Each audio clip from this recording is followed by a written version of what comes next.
let's keep them flowing. Where do you come from? Where are you going? What are you feeling tonight? And what are you showing? Where do you come from? Where do you come from? Where do you come from? Where do you come from? Where do you come from? Where are you going? What are you drinking tonight? Let's keep them flowing.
And we're live. What's going on, everybody? We are going to get into the discussion into the game awards. The nominees are now released. I'm joined by a wonderful host of people in Cyborg City. We are in the Discord. The link is in the description. Feel free to join this awesome community of gamers and streamers. And we are all very active and have all our opinions on all these gaming things. So let's just jump into it. I'm going to be voting live, and we are just going to start discussing it here. So it's starting me off on Game of the Year. I guess. Obvious. All right. I'm going to start at the bottom. Best esports event. Best esports event. Does anyone know any of these? No, let's bypass the play altogether. Let's bypass that one. I honestly want to say Evo because Evo is the biggest one that I know of. All right, Callie, I will take that one. I voted Evo. I would have said the Okay. same. Let's vote Evo. Rudix, why don't you read out the category and then the noms for whatever? Thank you, SPG. I appreciate that. So we got Best Esports Coach. We're going to go into Christine Potter, who is an evil genius at Valorant. Well, that's an awesome job title, first of all.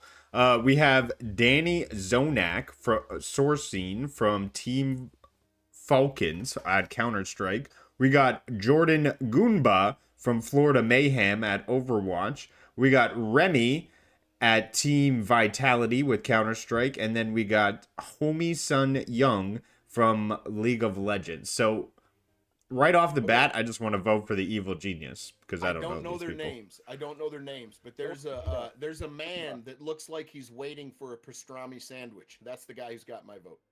Ooh. I voted for Homie. Homie? I'm torn between Goomba and Homie. Oh, do you have any reasons? Does anyone have a valid reason? No, we don't watch this stuff. I do watch the events. So hey, Ray, you were part of an esports league. You fall asleep through them. Yeah. He does. That's what he Hey, uses. wait, hey. So that means Ray I'm would gonna go for Remy because it's X2Q. ZZZ. All right, let's get into. All right, I want to get into a category I actually know. Best esports game. All right, let's get into it. We got the nominees: Counter-Strike, Dota 2, League of Legends, PUBG Mobile, and Valorant. Wow, so PUBG. obviously there's some fans of PUBG in the chat. No. Mobile. Hey, mobile's Yeah, still but pretty PUBG fun. Mobile's the Mobile one I've been able to get one. PUBG Mobile brings anyone with Android the I was capability torn of between playing Counter PUBG. Strike 2 and PUBG Mobile, but I went with PUBG Mobile.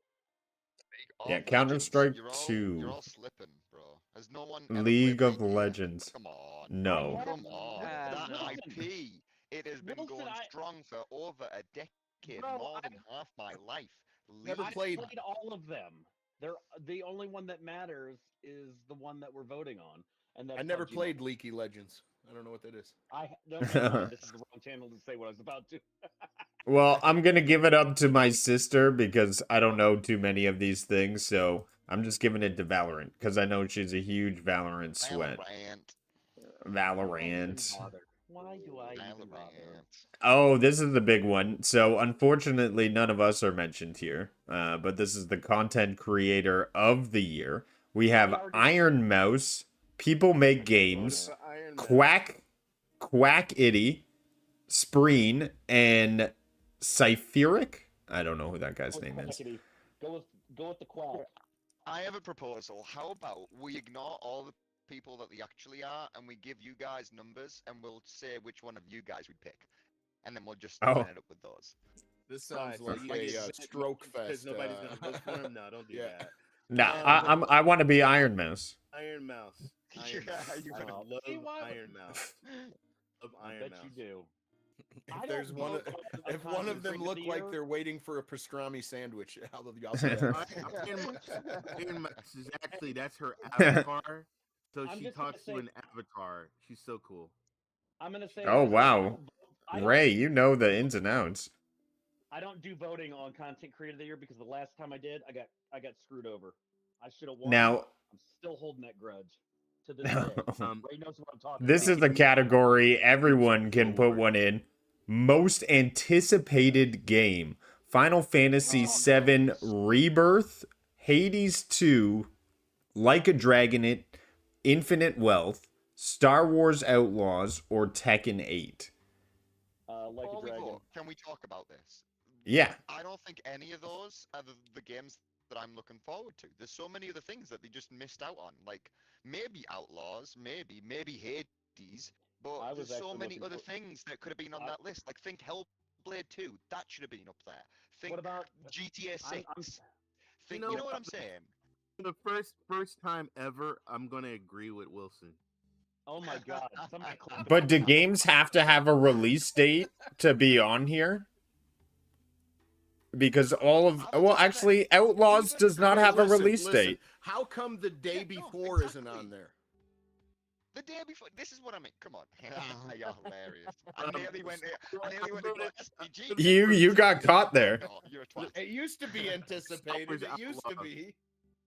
You guys know you voted for Star Wars Outlaws. Come on. Now. I did. I'm actually leaning towards Final Fantasy VII Rebirth after just finishing the remake of the first part, and I loved it. So for me, this is the most anticipated game on this list. Ponies do love remakes. Ponies do love remakes. I'm just saying. I never played the original. Might be the one that people like it wins that category. I think that might be the winner of the category when it comes to I mean, Outlaws just got delayed.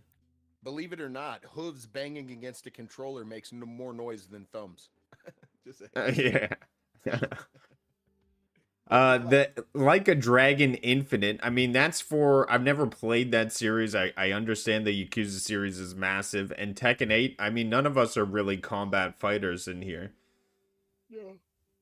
No, so I mean, for me, it's all about the Final Fantasy VII Rebirth, and I agree with Wilson. There should have been some other games on there that are well deserved for anticipation.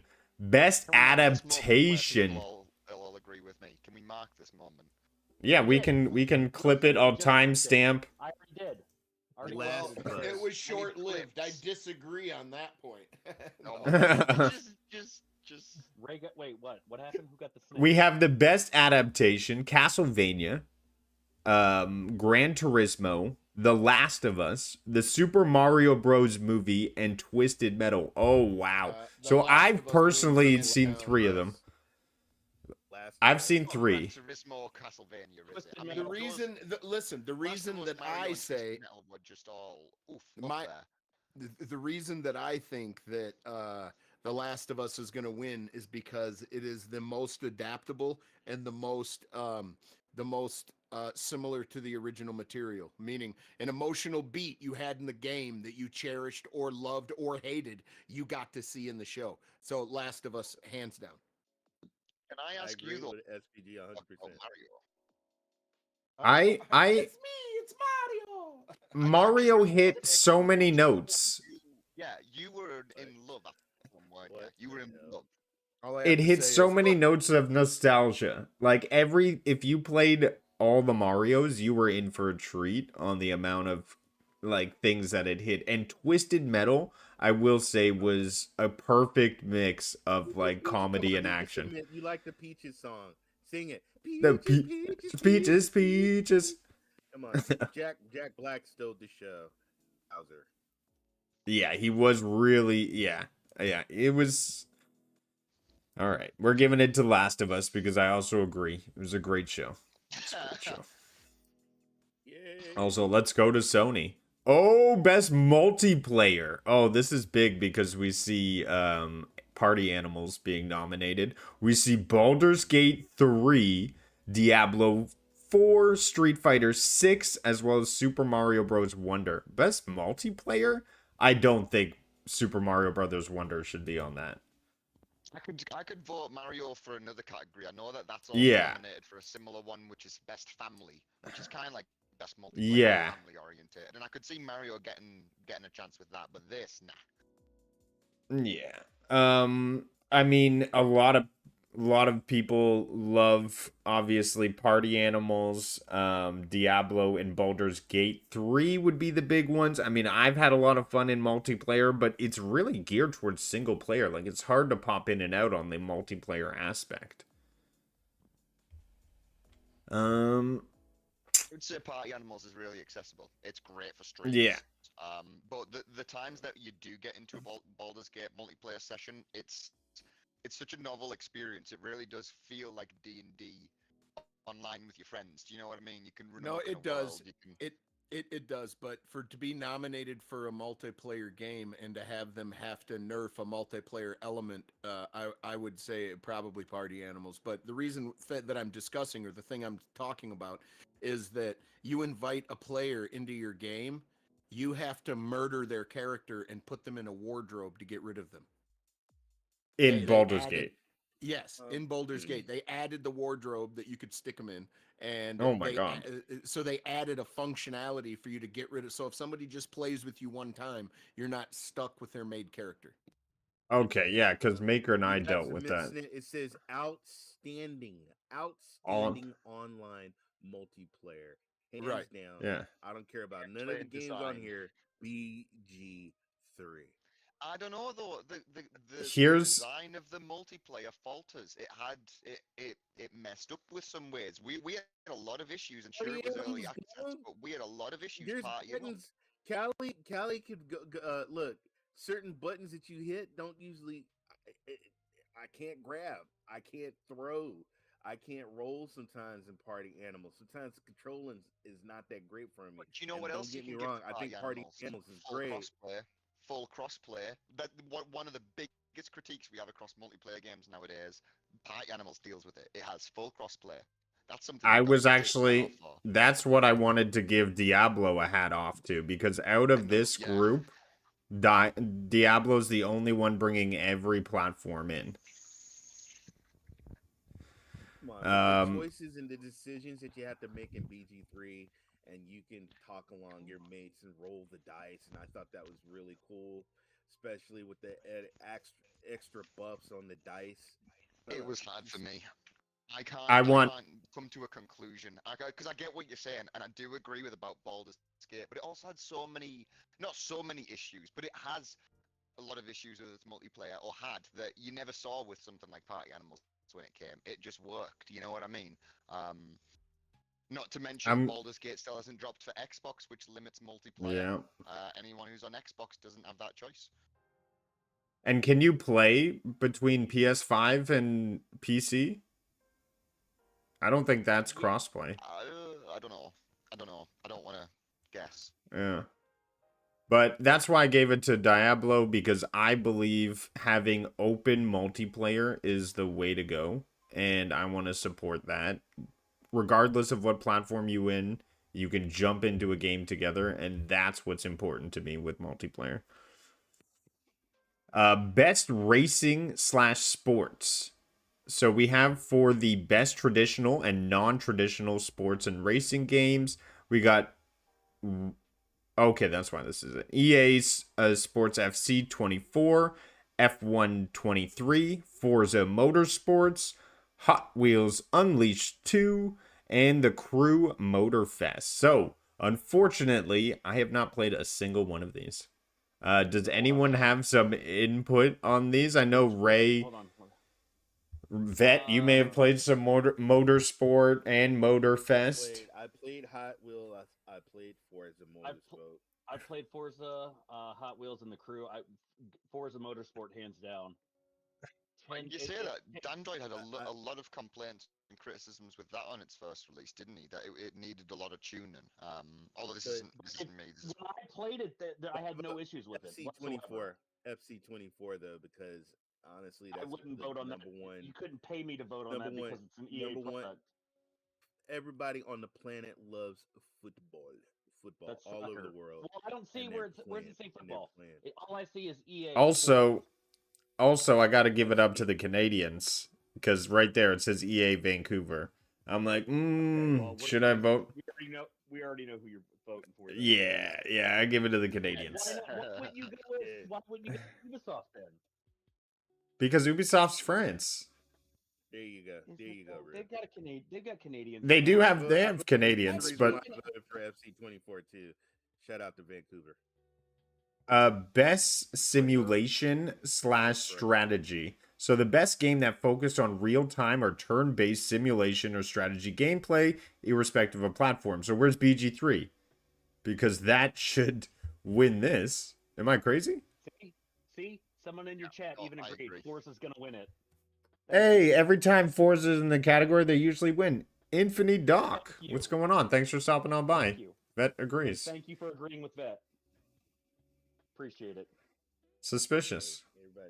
Everybody got the right to their own opinion.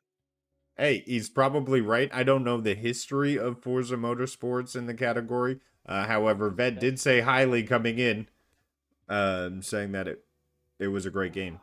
Well, I'll say this. So I strongly believe that BG3 is going to win multiple categories for sure. Oh, I agree with that as well. So we have Advanced Wars 1 and 2 Reboot Camp, which in my opinion shouldn't win because it's a remake. I mean, we've already had that game. City Skylines 2, which is a game I've played, is incredibly addicting and great fun loop. Company of Heroes 3, Fire Emblem Engage, and Pikmin 4. I voted for City Skylines 2 because I watched Rude Diggs stream it, and that is why I voted, because I actually watched him play it. And it was interesting. So that's why I went with City Skylines too. I never played it, but I watched a lot of Ninja Guy X stream Fire Emblem Engage, and I heard him talk about it, and he adored that when it came out. It's apparently a massive series as well. I think N7 was into it too, actually. Yeah, it's a Nintendo lock, yeah. Fire Emblem. My daughter plays it. Fire Emblem is huge. That is a huge franchise. Yeah. Cool. Well, I'm gonna go with the game I played, which is City Skylines. The architecture. But cool. This is the category you were talking about. We have best family. So for the best game appropriate for family play, irrespective of the genre and thing.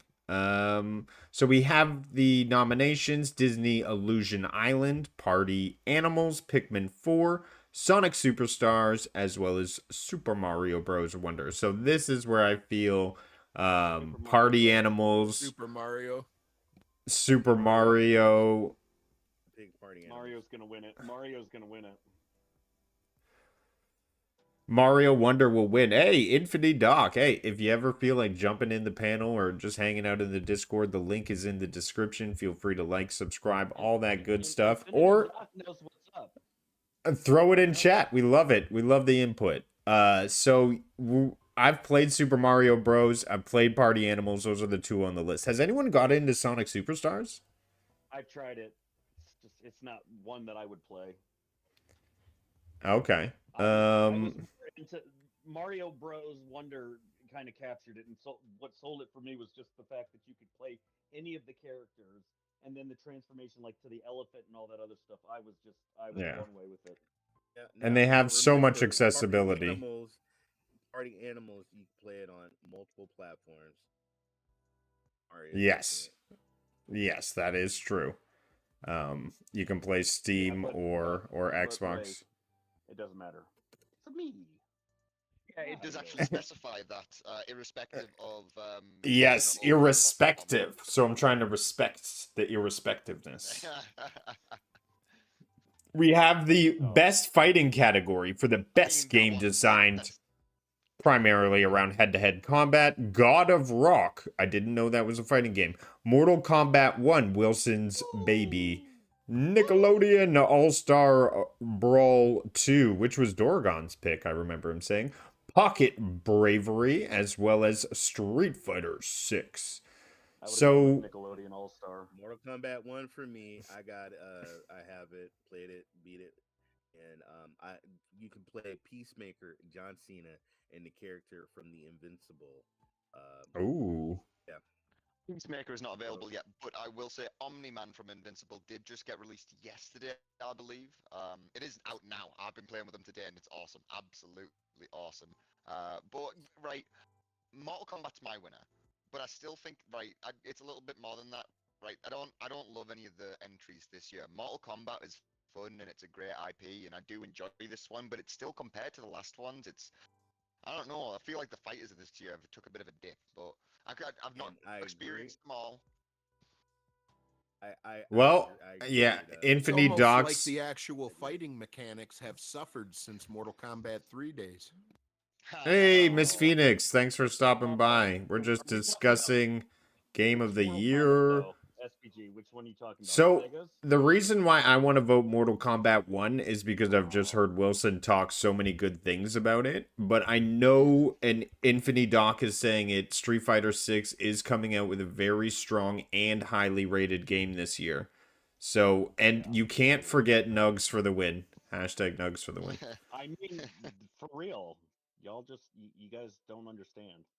Nugs so I'm going to go with Mortal Kombat because I want Wilson to be more validated with his purchase. Oh, thank you. Thank you very much. Because I do feel finessed, not to reference anyone else's online drama. Why? Why are you bringing that drama here? Best RPG for the... Starfield. Oh my god. Look at that. I mean, for the best game design with rich player character, customization, and progress, including massive multiplayer experiences. So, Starfield, come on. well, I don't get why it said massive multiplayer experiences right away. There's no multiplayer in Lies of P. There's no multiplayer in Starfield. There's no multiplayer in Final Fantasy. I don't know Sea of Stars. And Baldur's Gate is the only one that has that. Am I crazy? Sounds like we know who the winner is then. Lies of P? We know who the winner is. Lies of P is actually a really cool novel RPG. It's definitely not. It doesn't tick all the boxes. Oh, Infinity Doc agrees with you. Agree, baby. It did great. You can speak on this as well, can't you, Rue? For a Souls-like game, the way they do their RPG, like the different... I love Lies of P. I mean, it was Chef's really, kiss. Really... But would your choice have changed if they hadn't have added the including massively multiplayer experience? If they had taken that part out, kept everything else, would it have made it more difficult to choose then? Rich player customization. Baldur's Gate has a more rich customization than a lot of these characters out here, right? It's the obvious winner. Winner. Come on. The game design, the progression. Trying to make a legitimate question that wasn't a joke, and I keep hearing talk about BGs. Miss Phoenix, I need to try Final Fantasy. As soon as it comes on sale. Never mind. Final Fantasy was adored. Lies of P coming from the tiny studio that it did. I love Lies of P. Sea of stars. None of us have experience, but I do know that we all know Bjorn, who is obsessed with it. Obsessed with it. And Starfield. Oh, who wants to start talking Starfield? Go on. I Let do. someone else I hand that do. button. No, I heard No, I think SPG is our resident Starfield fanboy. I thought it was Wesson. Yeah. Wilson. You know, you Mr. love Wilson? what you love, even if it smells funny and it cusses at you. You know. Wow. For me, I love that Lies of P got the nomination. I think that's strong enough for their company, but for the description, I gotta give it to BG3 in my experiences. So, we're gonna vote the BG3. Hey, JG!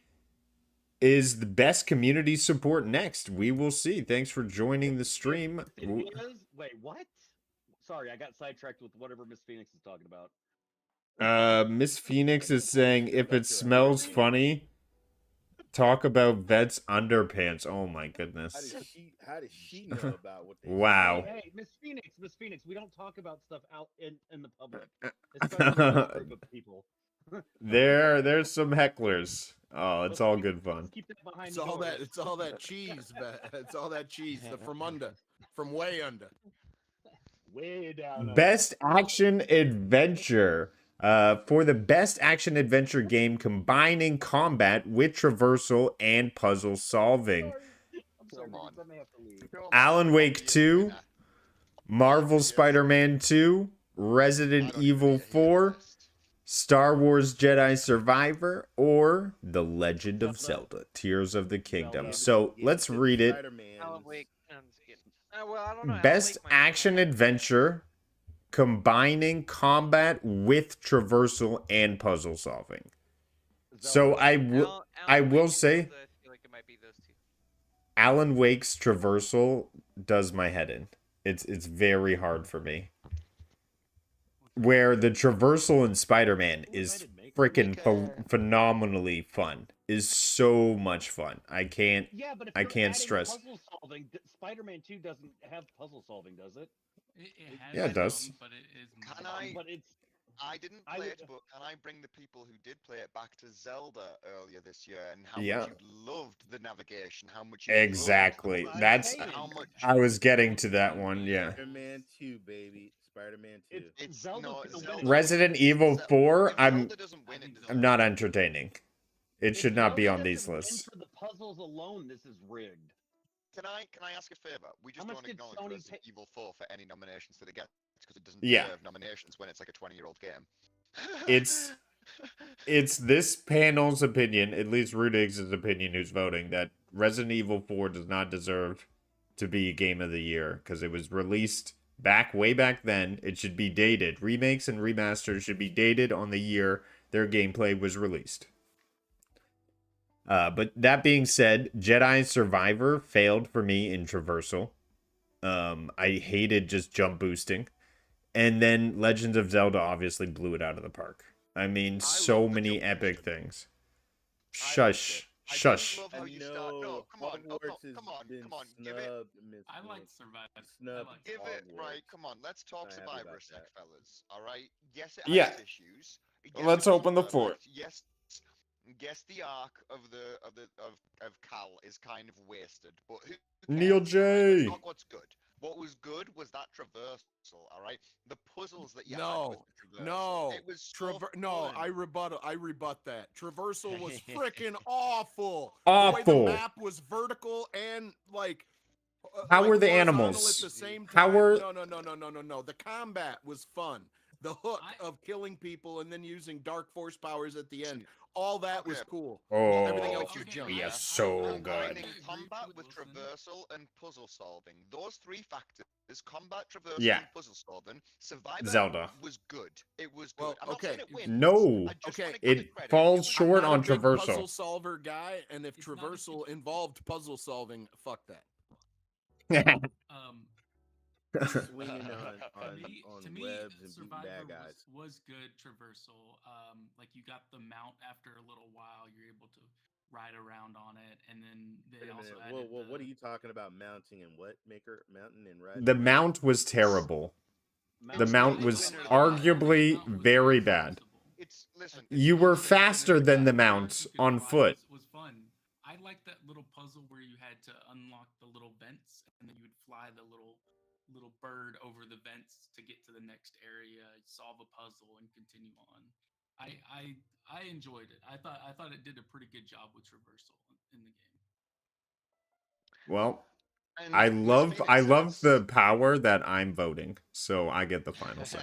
Miss Phoenix says though, Hogwarts was robbed, right? And I think it's Yeah. worth mentioning a few of these different categories that Hogwarts should have had a nomination because we keep Instead bringing of up Resident Evil 4. but I would. It should be here instead of I Resident should Evil have had a 4. nomination there. Definitely should have had one there. Yeah. All right. Resident Evil 4 Let's get on to the next category. Thanks everyone for coming on by and hanging out with us. Feel free to join the Discord. The link is in the description. Well, Best action game. For the best game in the action genre, focus primarily on combat. Now, I'm gonna hear everybody out, but we all know where I'm voting because I yell it from the rooftops 6 times a day. We have the nominees: Armored Core 6, Fires of Rubicon. We have Dead Island 2, Ghost Runners 2, Hi-Fi Rush, Remnant 2.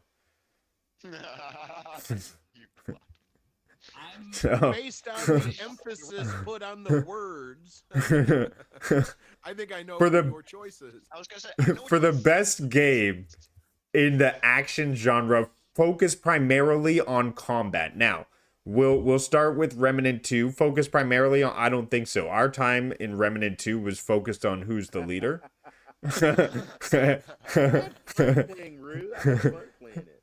And we were essentially lost. It could have gotten better. N7 highly rates that game. N7 Spectres, shout out to the guy, he does a lot of great content.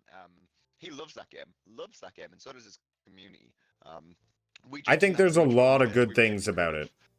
I think if we jumped back into another one, we'd do a lot better. But is it focused on the combat aspect of it? Feels like Gears of War Light when you break it down to me. It's not evolving combat in any way for me. And that's what we're focusing on here. Hi-Fi Rush. Right. That means it's difficult, right? But when you're shooting things or throwing grenades, is it any different than Outriders or Gears of War, Remnant 2, when you think of combat? No, yeah, not really. I mean, I was just going to give it the factor that it was meant to be a Souls-like with guns, and it did great to fill that space of a genre. Do you know what I mean? That too. It didn't do anything. Really bring anything new. Yeah, no, I think Gears of War has more fun gunplay to me. I think the big contenders here in this category are Hi-Fi Rush and Armored Core. Yeah, so moving on to Hi-Fi Rush, I absolutely think what they did was novel. I think the music and combat together on beat, so many things worked well with Hi-Fi Rush. On top of its technical performance, I think right off the bat, it performed extremely well. I didn't run into bugs or glitches like some games, and I thought the AI was smart, difficult, and challenging. Well, it was the best product that ZeniMax or Bethesda had released in the last 4 years, so there's that. Yeah. People would argue Deathloop, but I agree with it. It's the best in 4 years. So we have the chat saying my favorite was Hi-Fi Rush, but I'll probably go to Armored Core. Give it up to Infinity Doc. Yes. I have no valid opinion, having played none of these games. Sorry, Neil J. I'm sure we'll move on to the next category. Much like our fantastic host, though, I'm gonna have to, in his core, I'm gonna have to go with Armored Core. Oh yeah. Well, I just want to can say I ask that all Ray these... to talk Dead Island? Because I know you played it a lot, didn't you? I'm gonna have to go with Maker on this one and go Hi-Fi Rush. I think the uniqueness of Hi-Fi Rush to me elevates it just a little bit above, and I think Hi-Fi Rush beats out Armored Core. Yeah. I just want to say that all these games for best action game for 2023, really, this is what you came up with? I could see Armored Core. I can see Dead Island 2. You're just swinging a stick over and over and over again, hitting zombies. Ghost Runner was too freaking hard. Hi-Fi Rush, I played it. Yeah, I mean it's great, but I just think it's overhyped. Remnant 2, I actually had fun playing with Rue and David with it, but I voted for Armor Core.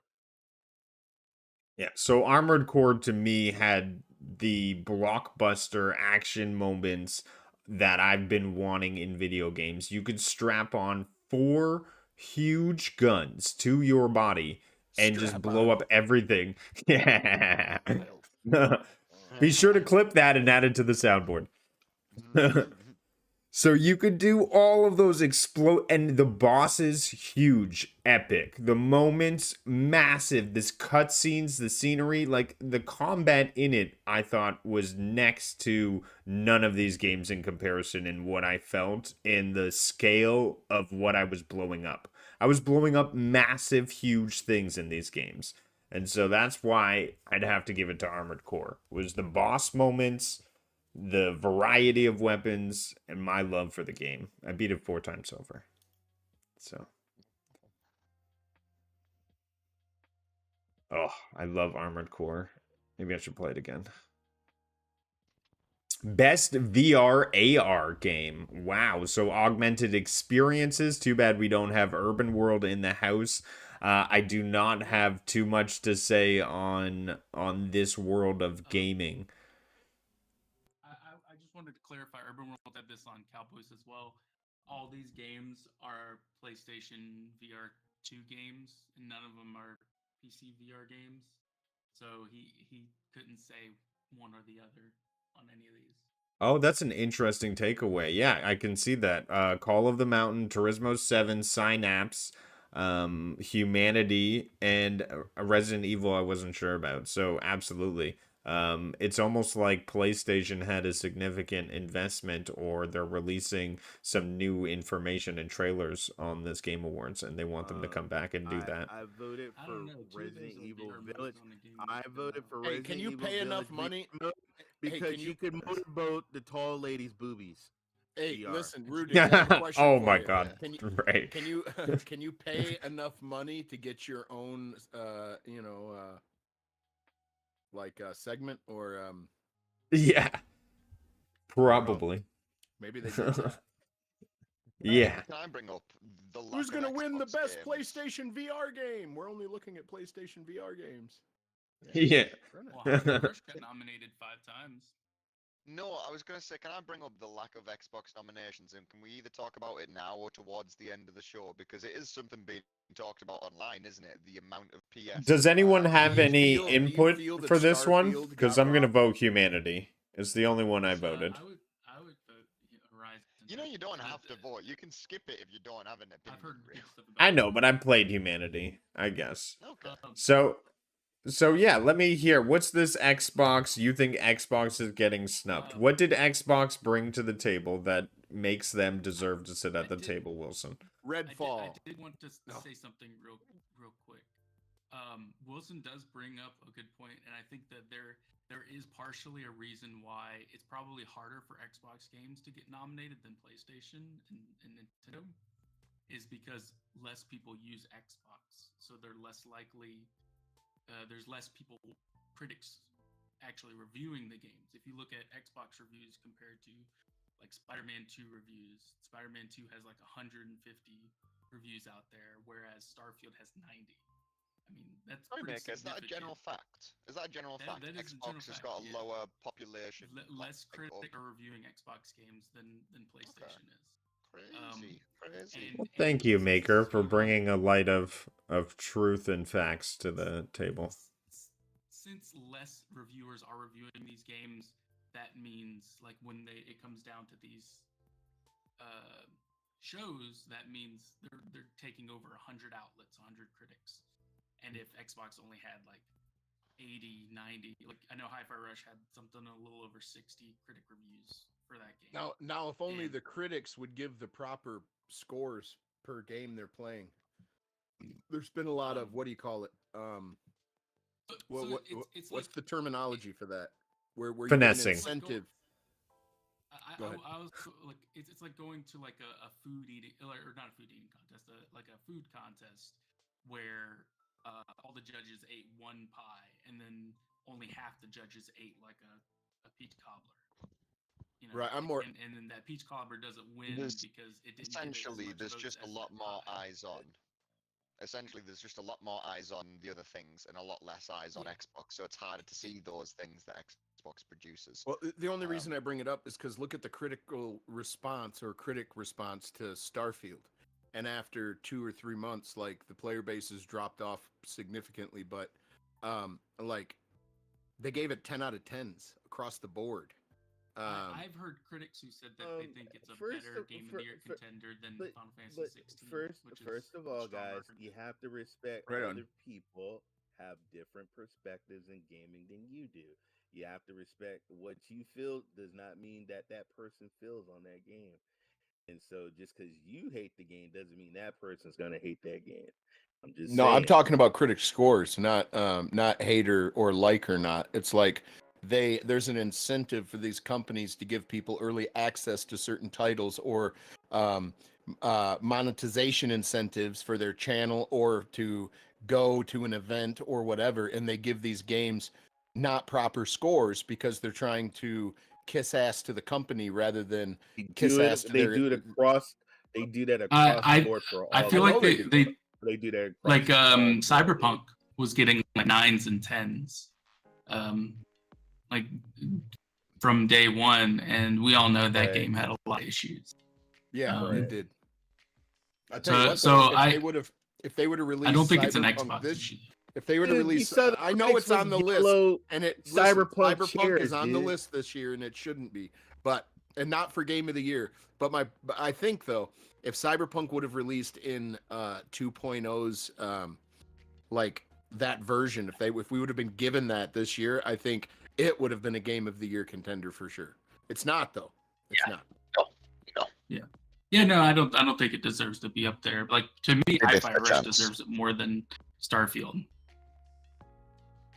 So, what's your interpretation on how that affects the industry moving forward, though? Like the review stuff, and do you think any of that is playing into these nominees?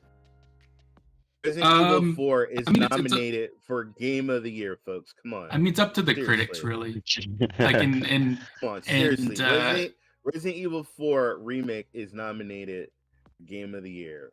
This isn't Golden Joysticks where Starfield won Xbox Game of the Year, and that's because it was voted on the people and not voted on by critics. This is strictly critics, so based on their reviews and their opinions of these games is what it's going to be based off of. Like 90%, I think, of the vote is before Rudigs takes back over. What in your opinion, maker, since this all started with your opinion on Xbox, what is their strongest showing in your opinion, regardless of nominees or whatever? But this year for Xbox, what's their strongest showing, do you think? Hi-Fi Rush, hands down. I love that game, but at the same time, I also loved Scott Pilgrim vs. the World, and it's very much that vibe.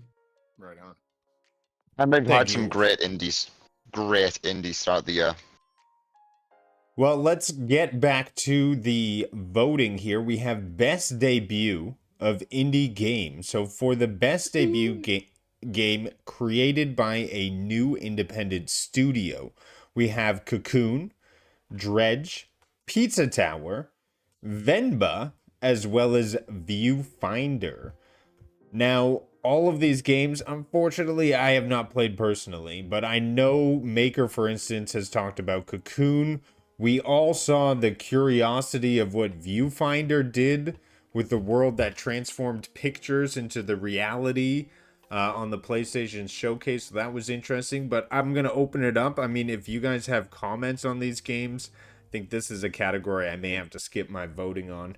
We'll also check it to the chat too. If you have comments on these games, feel free to type it in.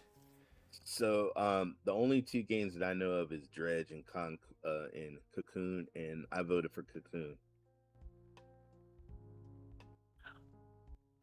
For me, from my personal experience, I loved Cocoon. It's very unique and interesting. I love the puzzle solving in it. So I would probably pick Cocoon, but I know Viewfinder. Like I've seen the trailer for Viewfinder and gameplay. It looks really unique and interesting. So I'm hoping one of those wins. But I also briefly want to mention Dredge. I know a fair amount of people did play that a lot and enjoyed it. I've been waiting my turn. I love Dredge. I spent time on it after reading a Cloud&Console article, I think it was, and oh my god, that game is so fun. I've told you all before how I got addicted in Far Cry 5 to its fishing mechanics, just how peaceful and tranquil it would get. Well, Dredge did that, but really honed in on it. I mean, it was a fishing game, and the graphics weren't over the top.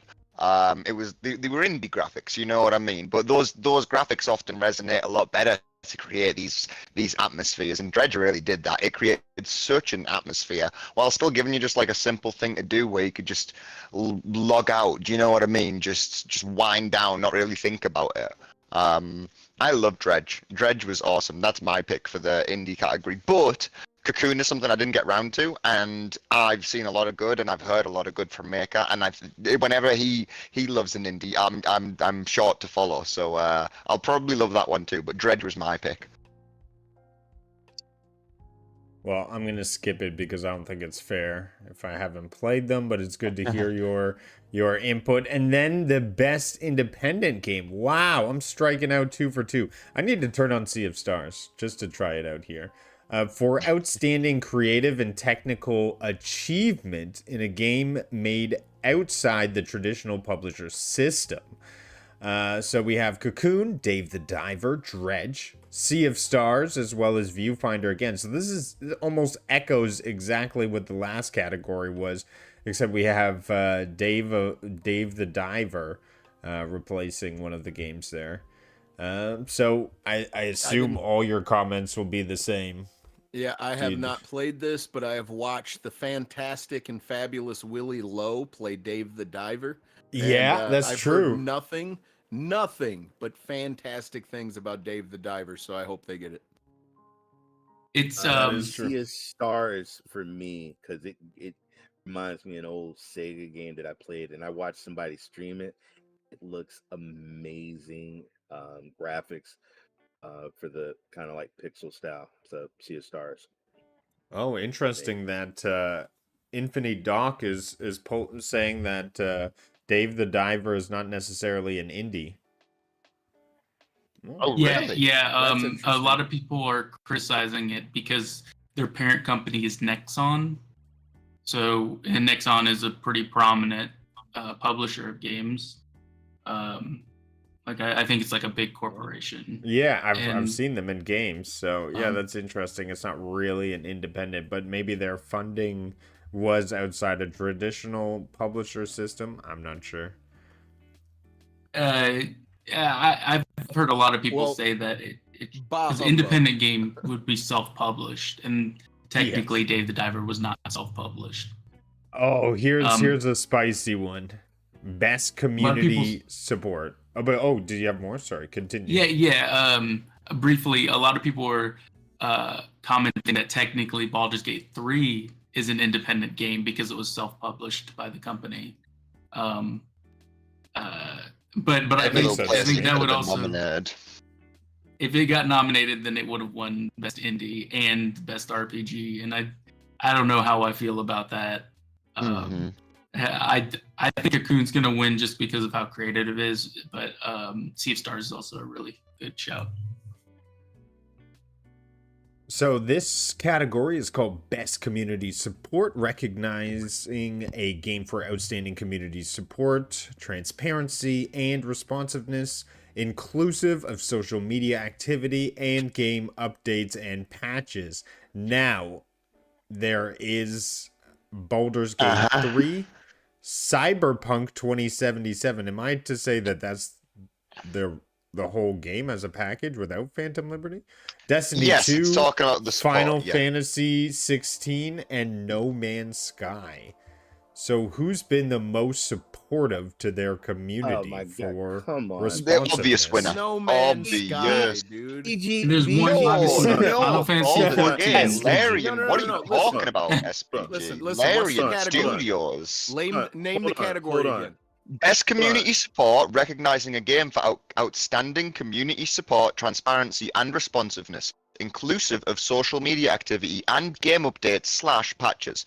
Baldur's Gate 3, the interactiveness with their Discord, the community support, the patches, the I don't know. They hotfixes, waited. They waited a couple panels from days to hell. drop patch 1, and that was a lot of fixes. No, BG3, their support, BG3 outstanding, down, outstanding. Dude. Now, I do Sorry, want to hear Callie. yours. I do want to hear what from Callie because he's a has to No say. Man's Sky. Exactly, yeah. He's a No Man's Sky aficionado, and he knows it better than but a if lot it was of us. only if they had rephrased the category to what do you call it? Most current or kept current or whatever, man. Definitely No Man's Sky, because it's come so goddamn far, and they're not charging anyone for all the stuff they added. But go ahead, Callie. Yeah, their patches are on top too. They're on top of their patches and stuff. They make updates anytime they find any type of bug. They get work at it. Working at it. I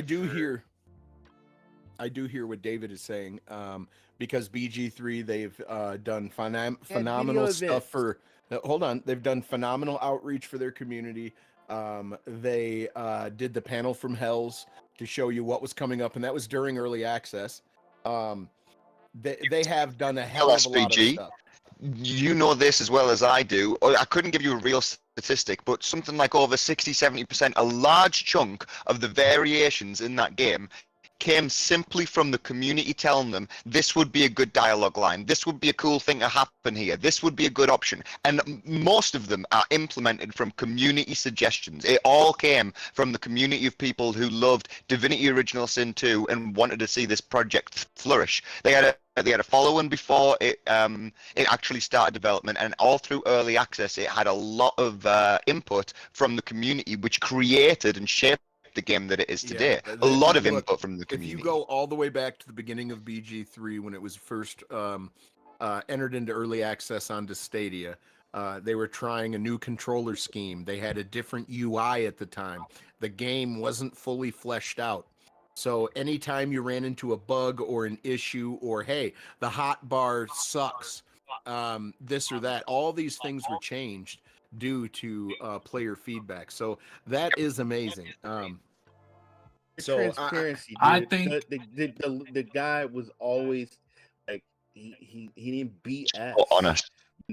He was honest. He even pushed the game back, to make the game. I thought like I said, when it came to transparency and everything that they said and how they work with the community, I felt like I got more of that from BG3.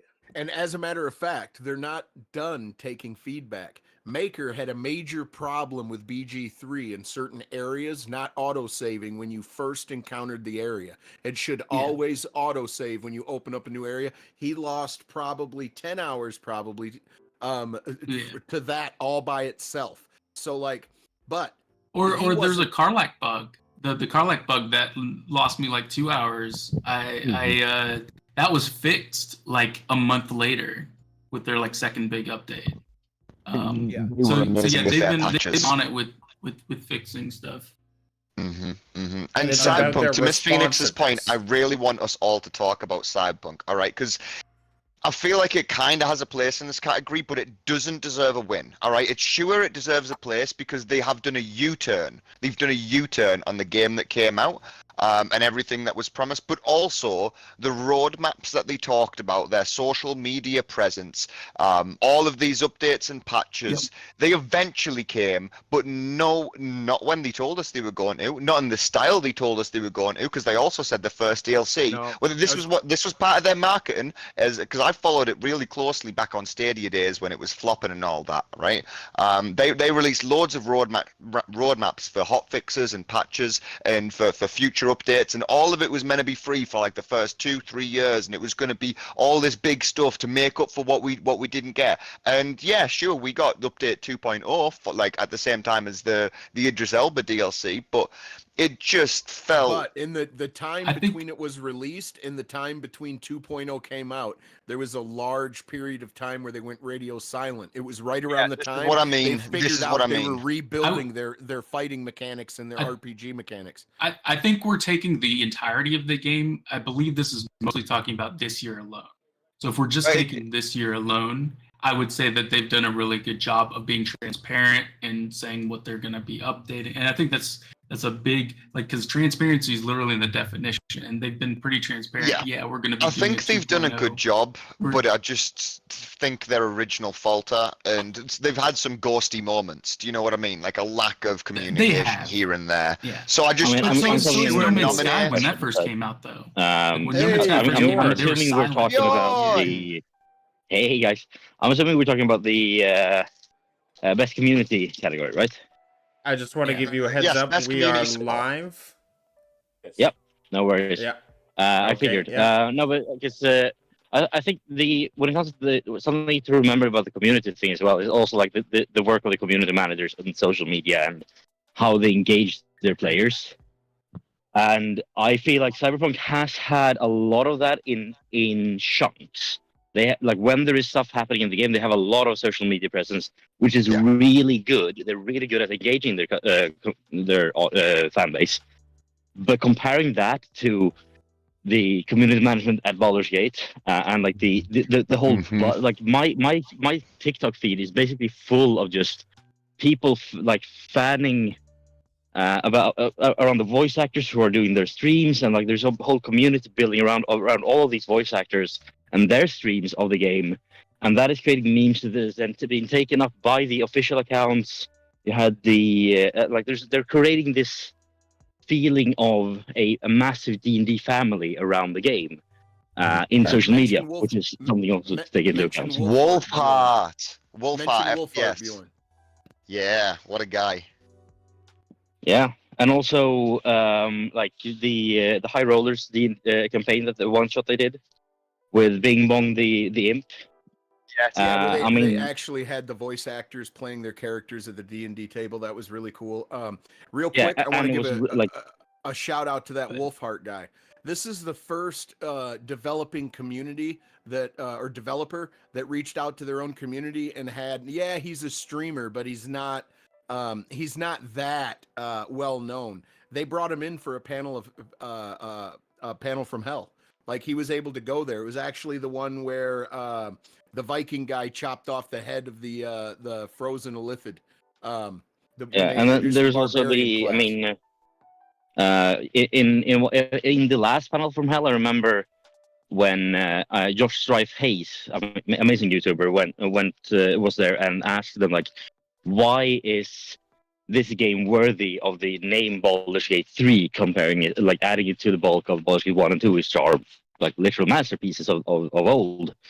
And the humbleness in the answer and the way that they just opened up about it was also quite almost relieving in a sense. Like they are all so passionate about it. Every single person that I follow on social media that works at Larian are all incredibly they answer people, like random people's tweets with just love and passion about the game in a way that I've never seen before. It's truly got a lot of love. Their main concern is it fun? Is it engaging? Is it rewarding? And if all developers just followed that path, we would end up with magic at the end. And I'm not denying that Cyberpunk has some great like social media presence when it comes around whenever something happens in the game with a patch or the expansion release, but they are not really building that community around it the same way as Larian is. I want to give a huge shout out to Final Fantasy 14 because I feel like we haven't talked about that enough. Oh yeah. In I my think I said opinion, 60. I need to learn Roman numerals, or they just use actual numbers. Come on. Final Fantasy 14 does a phenomenal job. Like every month they do like updates. And then this year they had a big special showing where they announced the Xbox version coming for Final Fantasy 14. The producer, Yoshi P, came out dressed as the new class that's coming next year. Like he had actually cosplayed as the new class. That's like cool. they are awesome with their community, and like I know Yoshi P was like out there talking about content creators and taking photos with people at the event. They are one of like, they won community support last year, so I could easily see them have as a contender in this one. Like they just always do a great job. New Fall Guys event was announced as well, where in the game you can play Fall Guys, and that's really cool. So yeah, multiple updates throughout the year, just great job all around. And I would say it's between Final Fantasy and Baldur's Gate this year.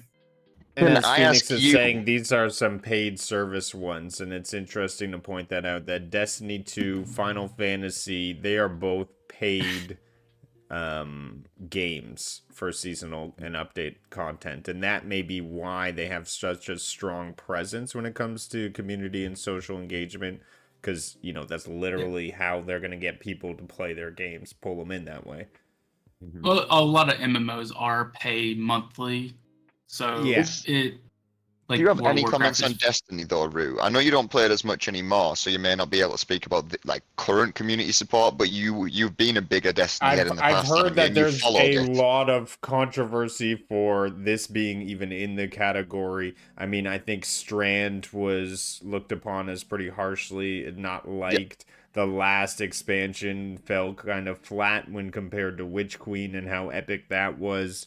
They've done a lot of things with crafting and that make the game extremely grindy, and they've leaned really heavy into just repeatable seasonal events, which people have all the time have said no, this is not the path we want to go down.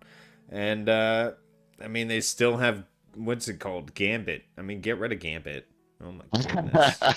I was always a Gambit fan, but yeah. No, that's not that's PvP in general. Destiny's not the winner of this category, the PvP community in Destiny 2 is essentially ignored. They never get new maps. They literally had maps taken away from them when Stasis came in, and they never got maps back. It's taken away. And it hasn't given too much back to the community that they've been asking for. I know we've spent forever on this topic, but just one more question about it. If it wasn't Destiny then that deserves that slot, does anyone have a thought what does?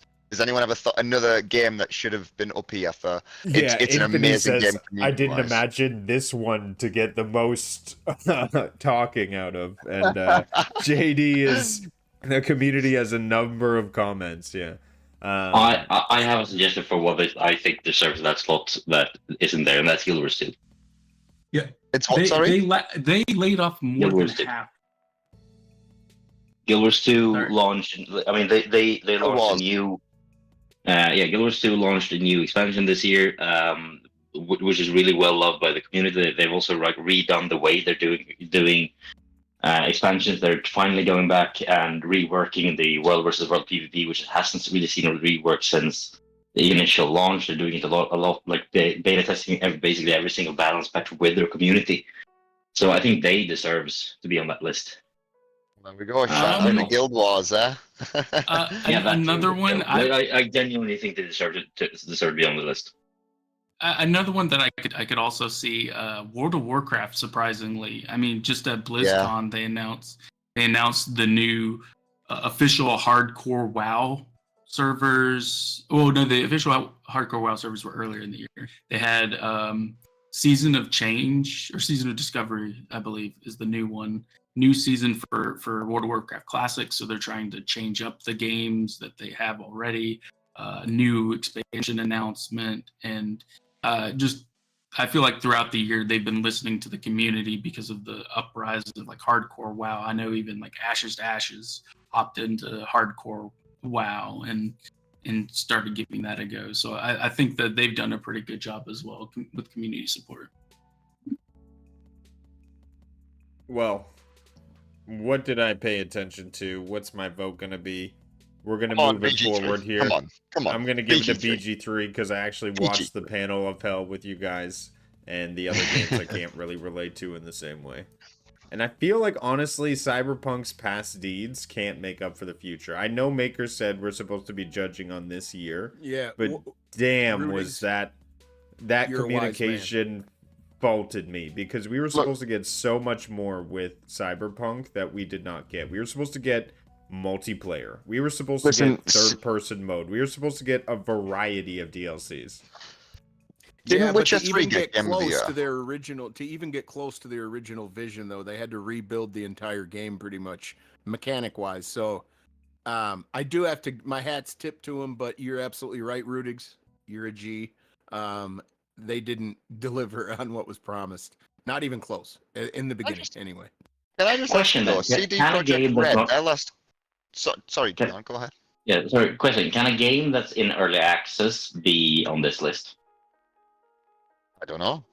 I don't. Because if it can, then I would argue I think that it has to be very released. controversially, Star Citizen might be deserving to be on the list. Yeah, that's a pyramid scheme, though. We'll have to Wait, I was discuss going to that say, No, that's no, the one... I'm just teasing. Oh, John, That's- come on. honestly, We're not that's gonna- my we're not having this perception of it. debate. That I keep hearing about this game, but I'm sure it's not. Because the It thing can't is, be. I mean, they had, I mean, like they have this thing where you can, I mean, sure, you can spend $800 or whatever it is on a virtual spaceship in a game if you want to, but you can also just, what I did, buy a single, like the starter ship. When I bought it, cost $25. I think now it's like 50, and you get the game included, and that's it. And they can do the rest in game, which is without that much grind, if you wanted to. The game is not done. But they've had a massive year. They are launching some. They just announced their feature complete on the single player campaign that goes along with the early access available multiplayer game as well, and had a massive showcase just this week. So I think that, and they are doing a lot for their community. They basically having daily vlogs of the development process, and they have had that for 11 years. Showing off what's happening inside the doors, whatever they're working on, whatever's blocking them from releasing something. They're constantly showing off every nook and cranny, all the good and the bad of video game development, for better and worse. At some point, I think they deserve a shout out for it. In a community, like in a category like this, I'm not saying this has to be the year, and I'm not sure that they deserve to be on there due to the fact that the game isn't actually out yet, even after it's been 11 years in development. But shout out to Star Citizen, I guess. We'll give them a shout out, but yeah, I think games have to enter that final phase, or else maybe we'd see the finals up here, or perhaps we should have seen BG3 preliminary to this game, or to this year of release. But I think it's the official year of release, which should be the same for remakes and remasters.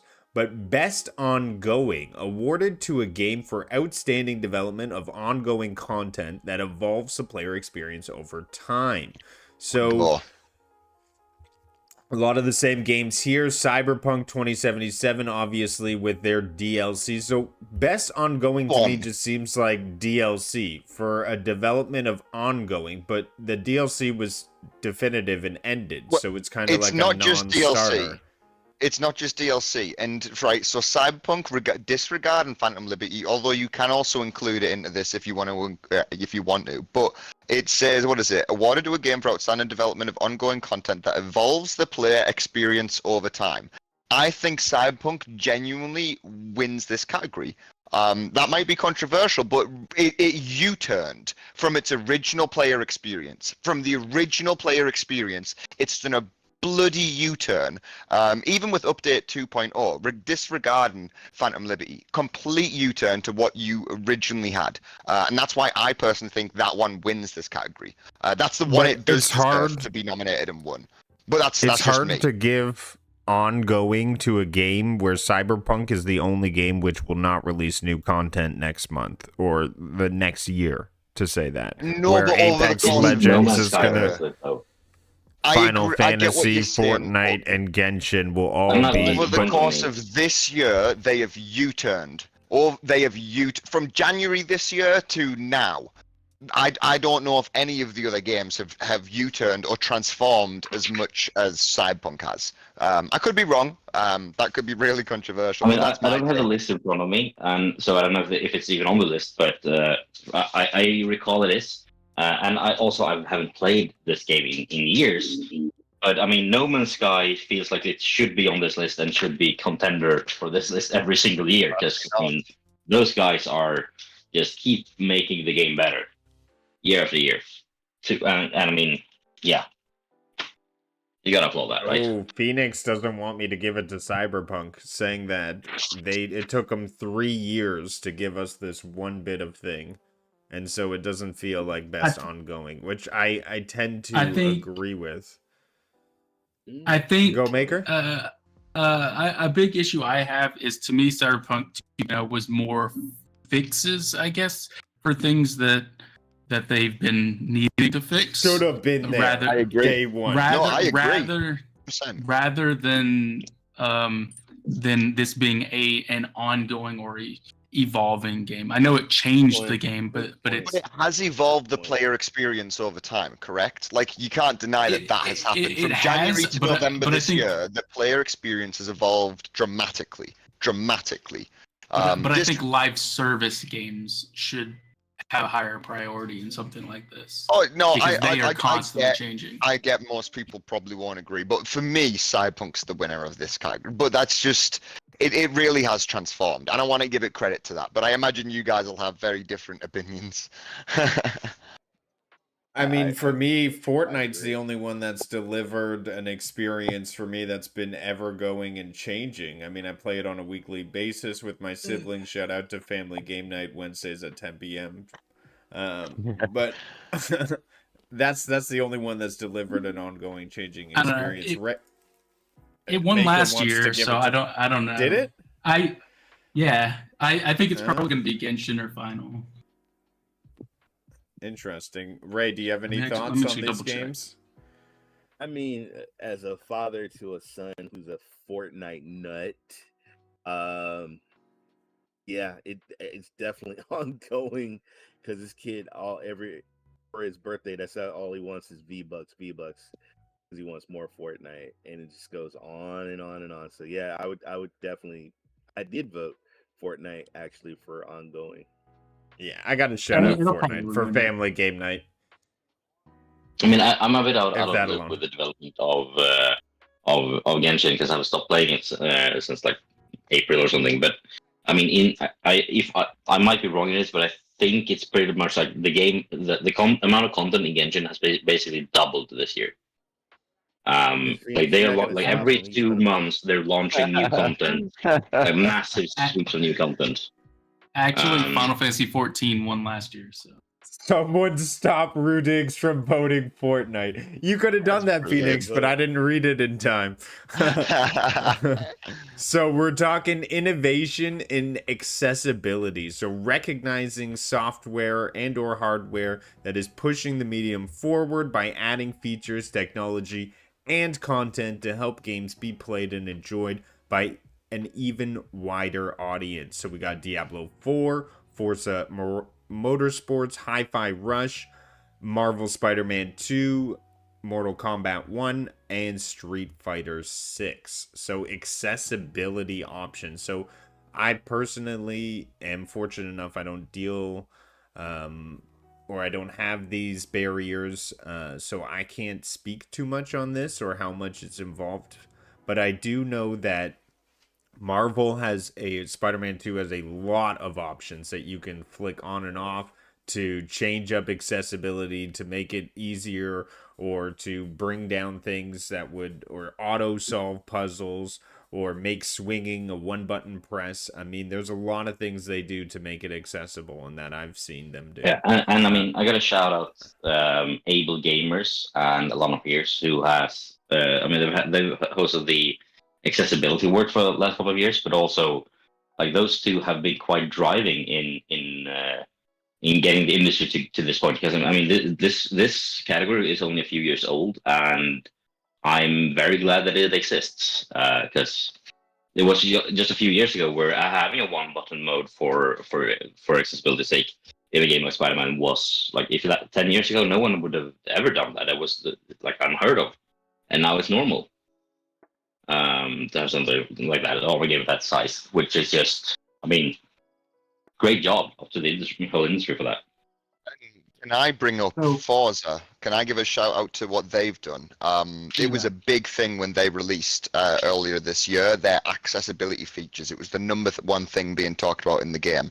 I've just pulled up an article here because I don't think I would have done justice explaining it, but this is from Kotaku. Forza Motorsport's blind drive assist is a breakthrough for gaming accessibility.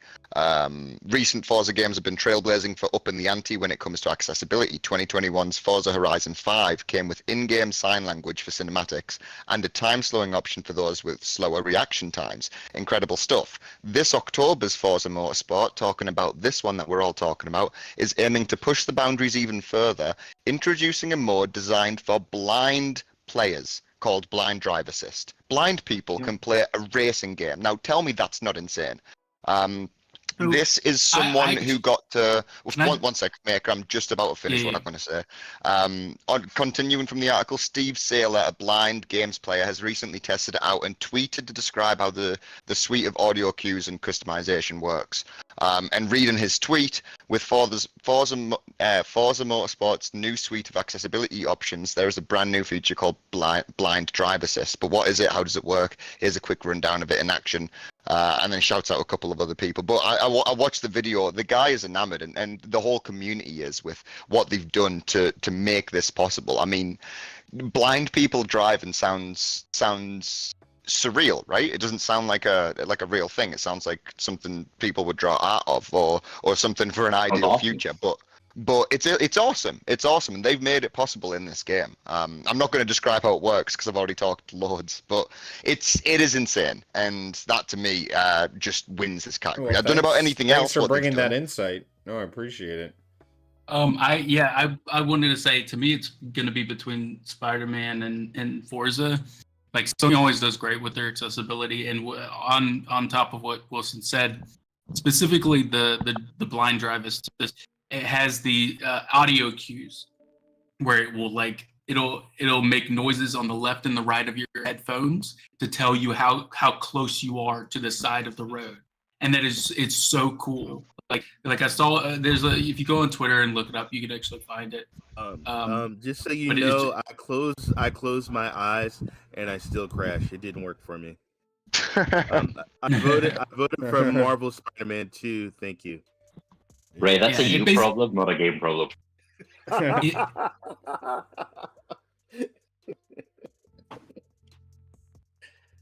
But yeah, it'll cue audio, how it'll rate a turn on how sharp it is, and tell the person, so you know how hard to turn right or left. It's so cool. It's so cool. Mm-hmm. Now, would you want that to come to cars? Would you want that to be a real life thing, or should it? Obviously, that's interesting. That's interesting. Yeah. I think, right, if it was good enough that and it was tested enough that you could give a blind person a driving license or give them a driving test where it proves it's really working for them, that they can navigate as well as someone else on the road, then I would say so. I mean, I trust a blind person who's learned to navigate like that 10 times better than I trust some lazy person, some 20-year-old who's just learned to drive and they're like, I know what I'm doing. You know what I mean? Like, if a blind person actually had those real audio cues in real life, they're probably going to be 10 times safer a driver than someone my age who's just got a car. Do you know what I mean? Are you swiping right or left on a blind Uber driver?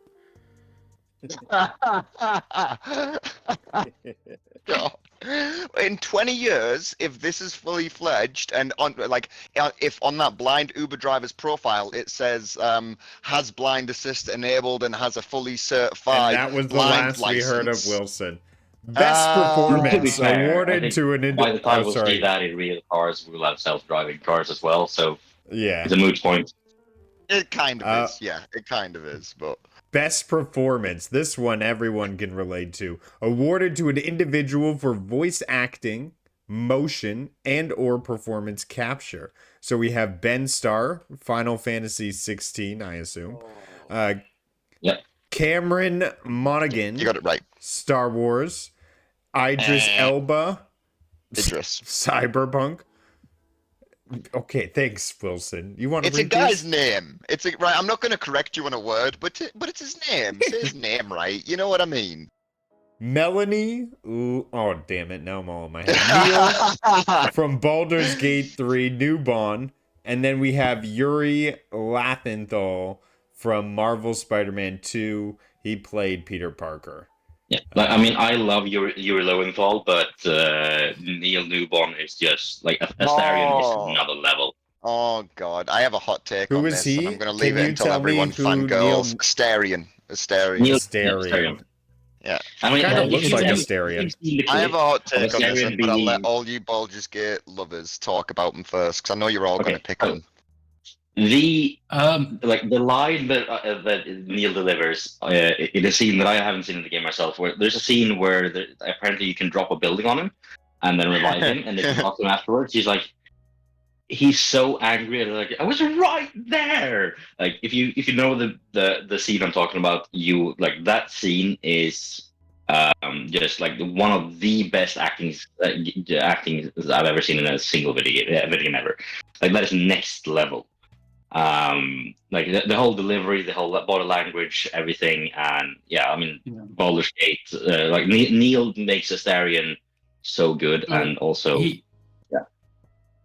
he doesn't so you don't so much as drop like a building, but like it's Let's a not trap, get too spoilery. basically. Let's not anyone who hasn't done it yet. But it is hilarious. The fact that they like even had that dialogue is great.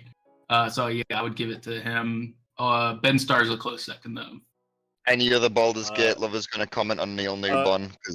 Right here. So it was really I really like Elba, but Neil Newborn, man, something about the vampire. I think the scene for me is when I let him bite me while I was sleeping. Oh my God, Ray! It's just.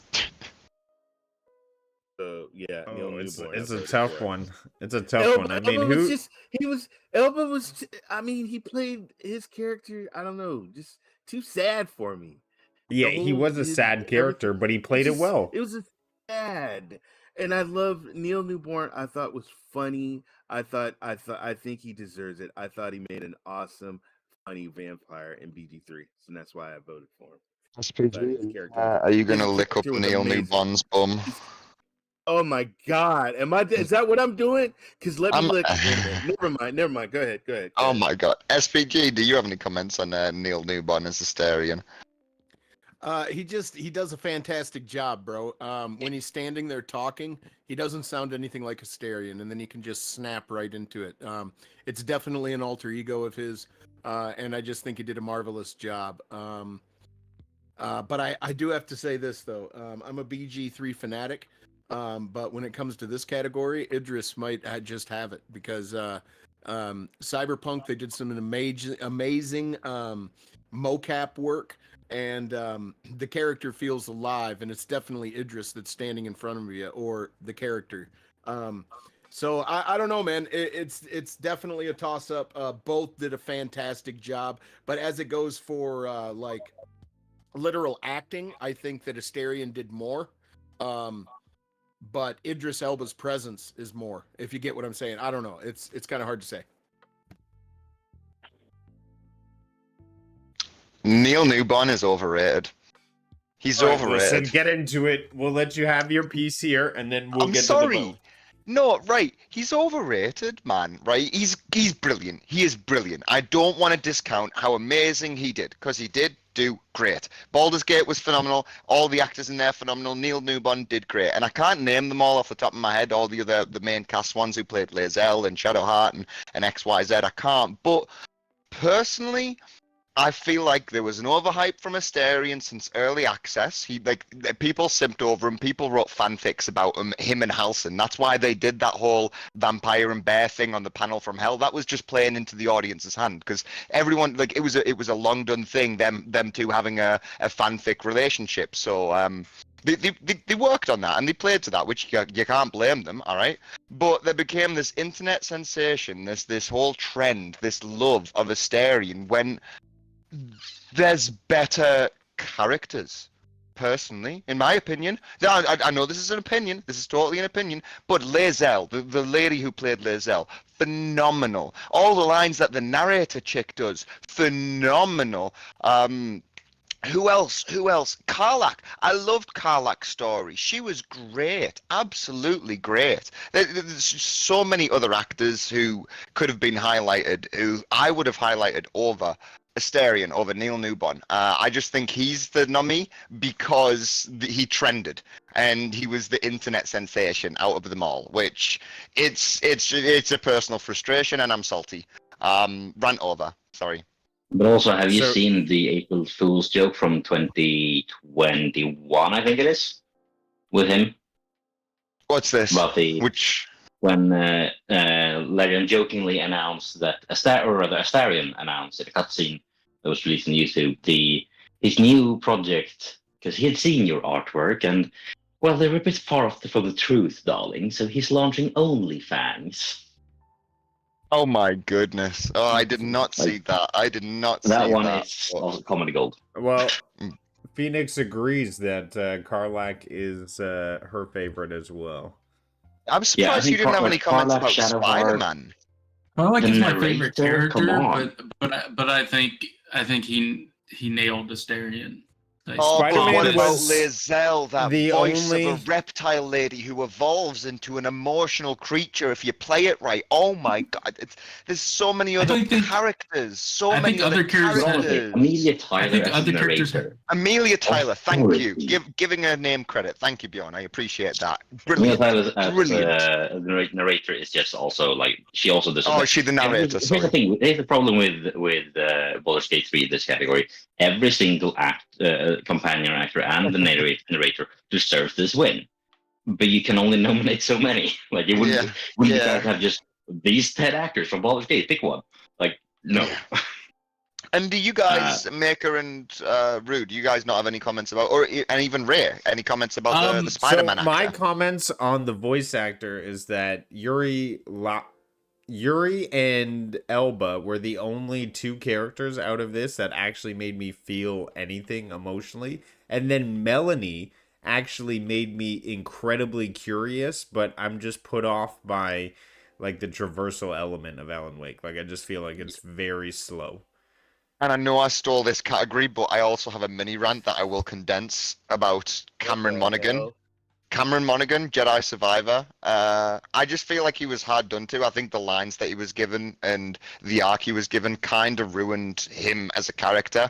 And I don't think it gave the actor a fair shot of breadth. I don't think he had a great performance in it, but I didn't ever totally blame him. I just didn't feel like it was great in the game. The game felt kind of cringy with some of its lines. You know what I mean? I mean, I feel like I could say they're the same about Yuri Lowenthal, though. Yeah, exactly. I agree. I agree with that's Maker. what's tough. I agree with Maker on that. Cookie cutter. Yeah, thank you. Yeah, I agree. Yeah, I agree with that. I think to me, like Neil Newborn just nailed it. Like he didn't have as wide, I guess, as a range of emotions as something like Ben Starr or even Yuri Lowenthal, but I think he just nailed that role and he nailed that, that character. And again, anyone coming from Baldur's Gate, whether it's him or whether it's Lae'zel or the narrator, all of them, you've got to take that hat off for the amount of lines that they did. I mean, that game is as replayable as it gets. There's so many dialogues, so many different ways to play, so many different relationships. On that game. You can say it to about most actors. You're right, Maker. You can tip your hat to most voice actors for that. You really can. You're right. Yeah. I voted for Elba because he is the one who like made me actually engage and be immersed and feel something. The other ones I didn't really have too much of an experience with like that, so I'll give it to that one. And then best audio design. Recognizing the best in-game audio and sound design. So Alan Wake 2, Dead Space, Hi-Fi Rush, Marvel Spider-Man 2, Resident Evil 4. So right away, like, I guess for best audio design, if you're redoing all the audio, maybe a remake remaster should be included, but I still feel ick about it. Like, why not put in Harry Potter in one of these? Agree. Yeah. Dead Space, I'm not sure. And also Stray Gods, where's that in this? Stray Gods, yeah. Yeah, a complete musical game. So, yeah, I mean for that me, one in this? Yeah, well, audio design's more like the sound effects and yeah, but like the SFX and like the audio design of that game is amazing. As is the music. Like I think it should be nominated in this and music, and honestly win both. I don't know about that, because like to me, Alan Wake 2 has some of like the best like audio That's what design. I was gonna say. I can see a lot of people go Alan Wake. I voted for Alan Wake because I had the lights out, man, and I ain't gonna lie. Like the jump scares in the forest, the sound, like I jumped out of my chair. I was playing it yesterday and I couldn't finish my night with Alan Wake. I had to turn on something else because it's just too. And every time you die in Alan Wake, it's the most horrifying scene of life. Oh my god. But Dead Space was another, like, when two monsters jump at you. That's another, like, out of the dark. Like, it would be completely darkness, and then I would see two of the monsters jump at me, and I once again jumped. And the sound of the doors and the sounds of the other guys getting chewed up by the monsters and stuff. So yeah, it was between Dead Space and Alan Wake 2 for me, but I went with Alan Wake 2. To me, I just want to say, in those like first couple hours of Alan Wake 2, when you're in the forest and just the rain patter like in the forest, and then when you go in the building, you can hear it like bouncing off of the roof. It nailed that atmosphere, and unlike I feel like any other game did this year. Yeah, I guess this will have to be my salty category, because I'm also a bit salty that that Baldur's Gate isn't nominated in this as well. Yeah, I agree. I mean, there's a lot of great sound effects in there, but like especially with the sound effects, there's like a lot of great sound effects. There's like the whole thing where like there is like there's a whole language for the spells. So whenever they cast a spell, they like it's Latin-ish, sure, but still, and every single spell has a different incantation. There's some great sound effects in general, and like work on the sound design and and like the way it integrates, it is just awesome. So yeah, like Baldur's Gate, I think also deserves to be on this list, but isn't. I haven't really played much of the games on this list, so okay, so talk about that. Best score in music for outstanding music inclusive of score, original song, and/or licensed soundtrack. Baldur's Gate 3 is nominated. We have Alan Wake 2, which is nominated. Final Fantasy 16, Hi-Fi Rush, as well as Legend of Zelda. So that's an odd one to me because. Yeah, Baldur's Gate 3 should win this category for just the House of Hope song, the one where you face down the devil. That one alone is insane, yes. But also Down the River. Yeah. Alfira Song. And like Stray Gods should have won this, but they were not nominated. I'll take Baldur's Gate. Baldur's Gate is the runner-up for sure. After Stray Gods. So I had Down by the River stuck in my head for so many months. Down by the river. My goodness, it's stuck in my head for so long. Not to mention there's a song in Act 3, and I remembered it. It's Sing the Song of Balder Run, who built Baldur's Gate or whatever it's called. And whenever you're at camp, it sings that song. And oh my god, what an atmosphere it creates. And I'm sure it was created for just that game. And it's this whole background, lore it tells, while also being this actual ballad. Or in outside the city gates, you have Watch the Muppets. Watch the Muppets. This is the song when I watch the Muppets. Amazing. Also, something interesting about Larian and Boris Slavov is he's actually a salaried employee and not a contractor. So that he's made like the amount of music made for the game is way more than is normal, and the experimentation that they've done. Like they are experimenting a lot more than any other soundtrack. They are using like weird loot drone sounds instead of bass lines and things like that. Like it's very very experimental and modern in a sense, while also being very fitting in the world. Yeah, for me, The Legend of Zelda, I can't really remember too much in terms of music and score. I'm not sure why it's in this category. It plays mostly off of ambiance, so that confuses me. The Hi-Fi Rush makes a lot of sense. Zelda has it like the theme that it plays when you're fighting Ganondorf is amazing. Like it has beautiful music. Plus, whenever you enter into a specific town, they'll have specific soundtracks for that. But like I think it's between Zelda and Final Fantasy 16. But I'm hoping Final Fantasy 16 wins because Soken is an amazing composer. He BG3 like, for me, man. Google YouTube BG3 soundtrack, and you will hear some amazing music. You will fall asleep. It's so serene to him.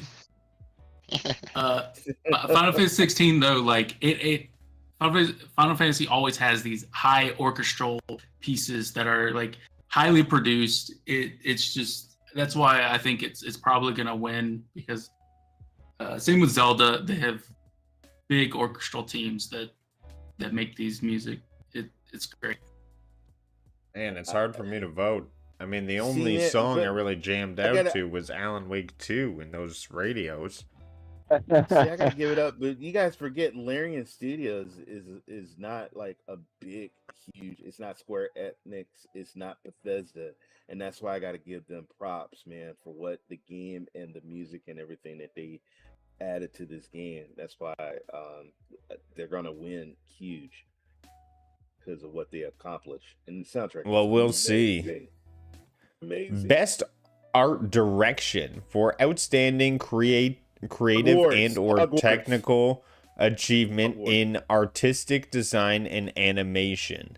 We have Alan Wake 2, Hi-Fi Rush, Lies of P, Super Mario Bros. Wonder, and Legend of Zelda. So best art direction, creative and/or technical achievements. Now, the reason why Legend of Zelda gets a 0 from me is because that's the same art direction as Breath of the Wild. It's not creative. Am I right in saying that? I'd agree. I would say so. You could argue it with new structures, new enemies. All that comes down to art design as well.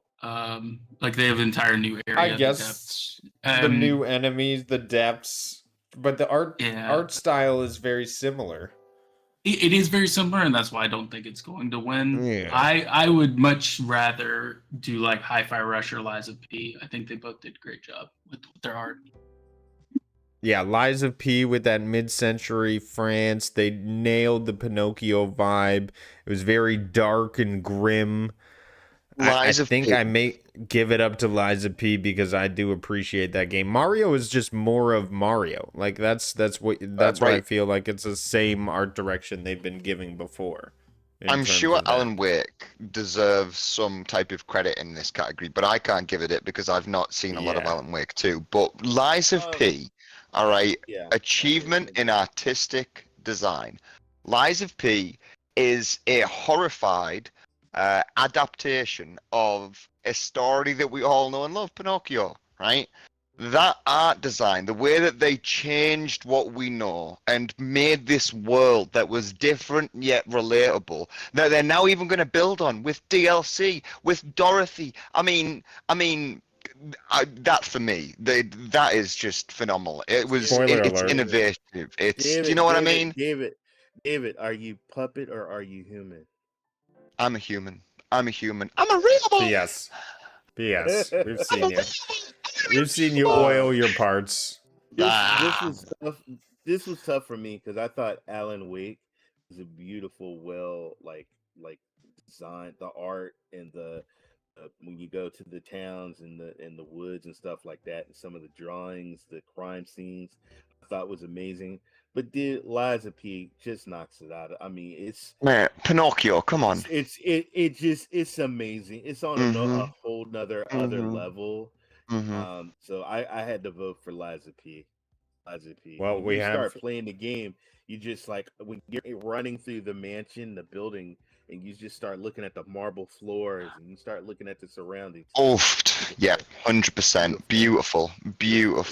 And then animation, just to comment on, and I know this is something you loved, Rue, the development of your character as you choose to become more human if you choose it. That animation, that level of detail in the small things, that's why it deserves the win. That's why it deserves the win. That's a great shout. The evolution of your character based on the choices that you make progressively evolving throughout the game.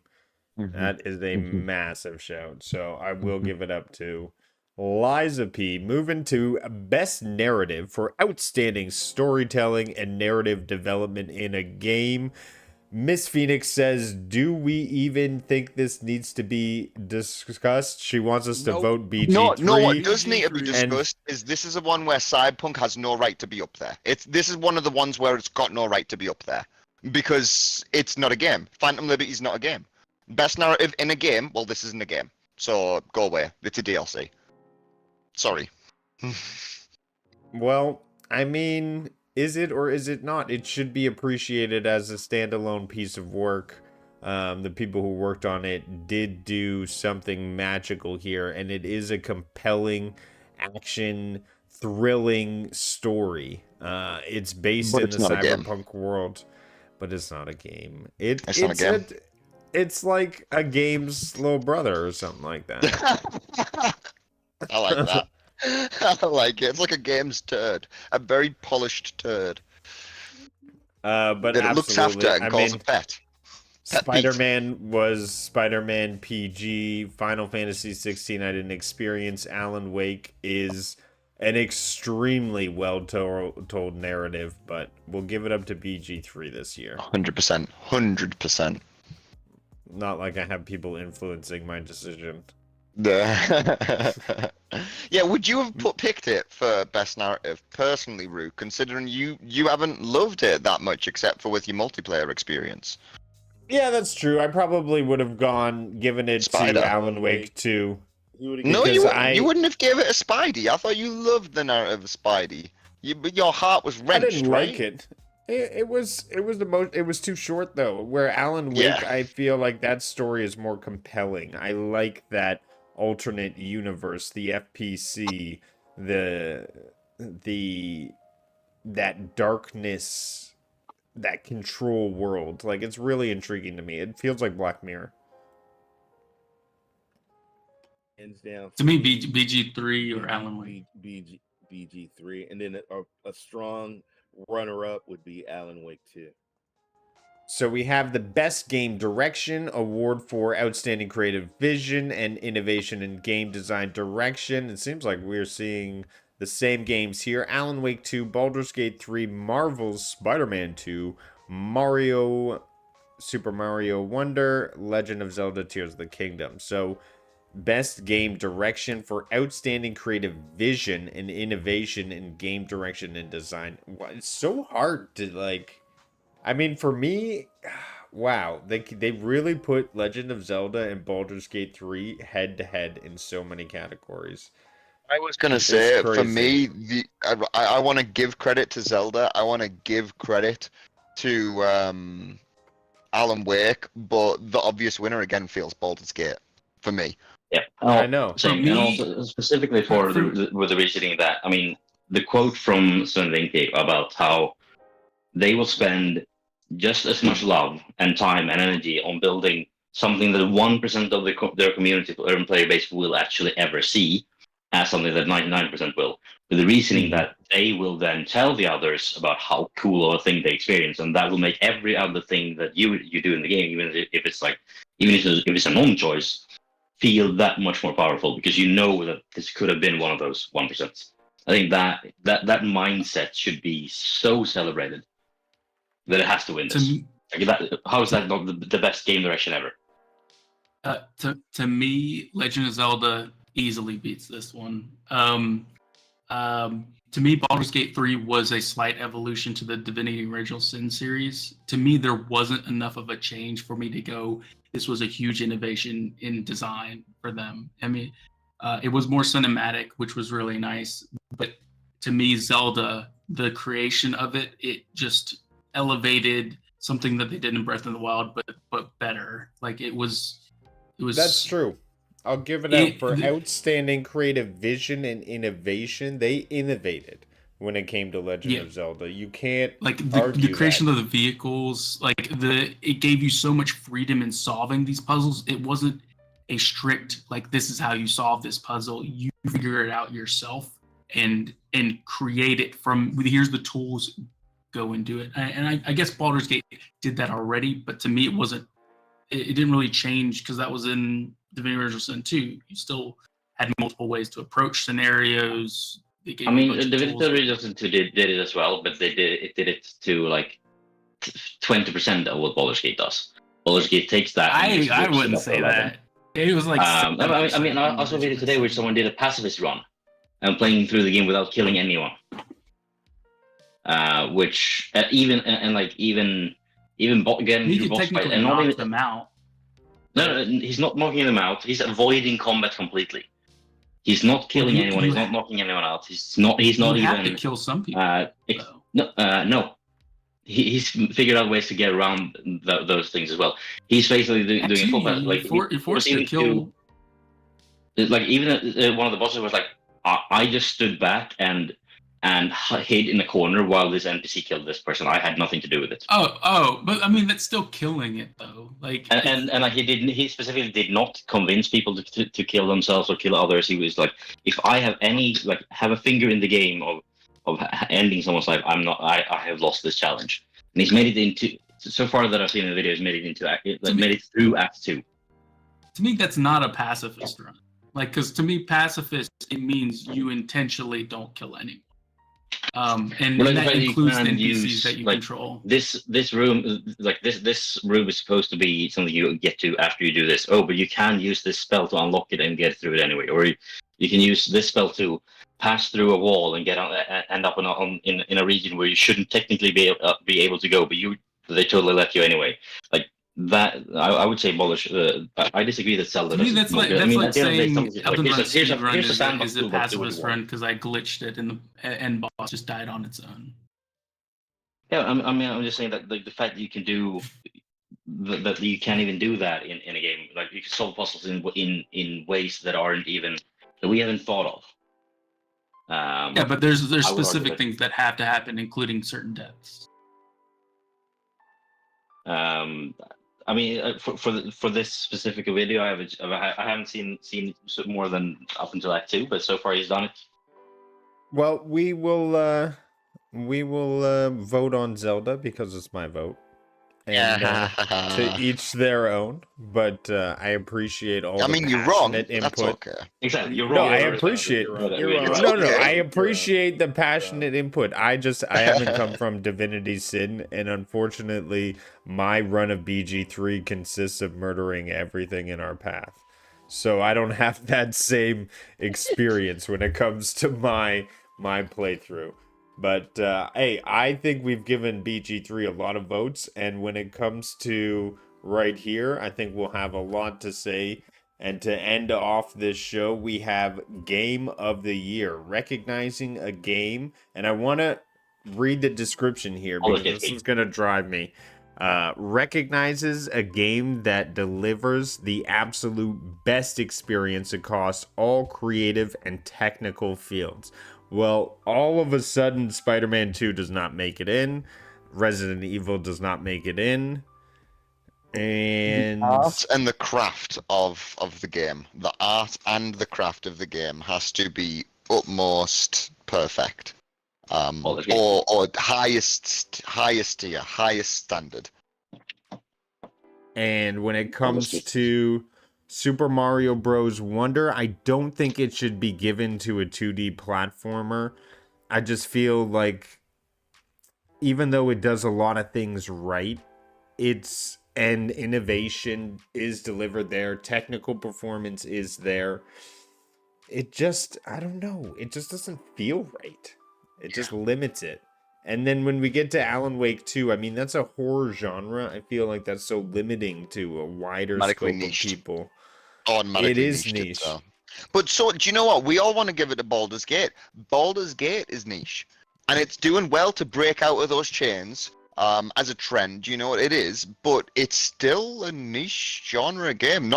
I mean, out of everyone who plays it, out of everyone who jumps on that bandwagon, how many people do you think are actually going to get around to finishing it? Because it's a big, long game that takes a lot. You know what I mean? Like, we know people who even in our community, such as yourself, Rue, who probably wouldn't bother if it wasn't for being able to with your friends. I know. For it's me, not the most accessible. It's not mine.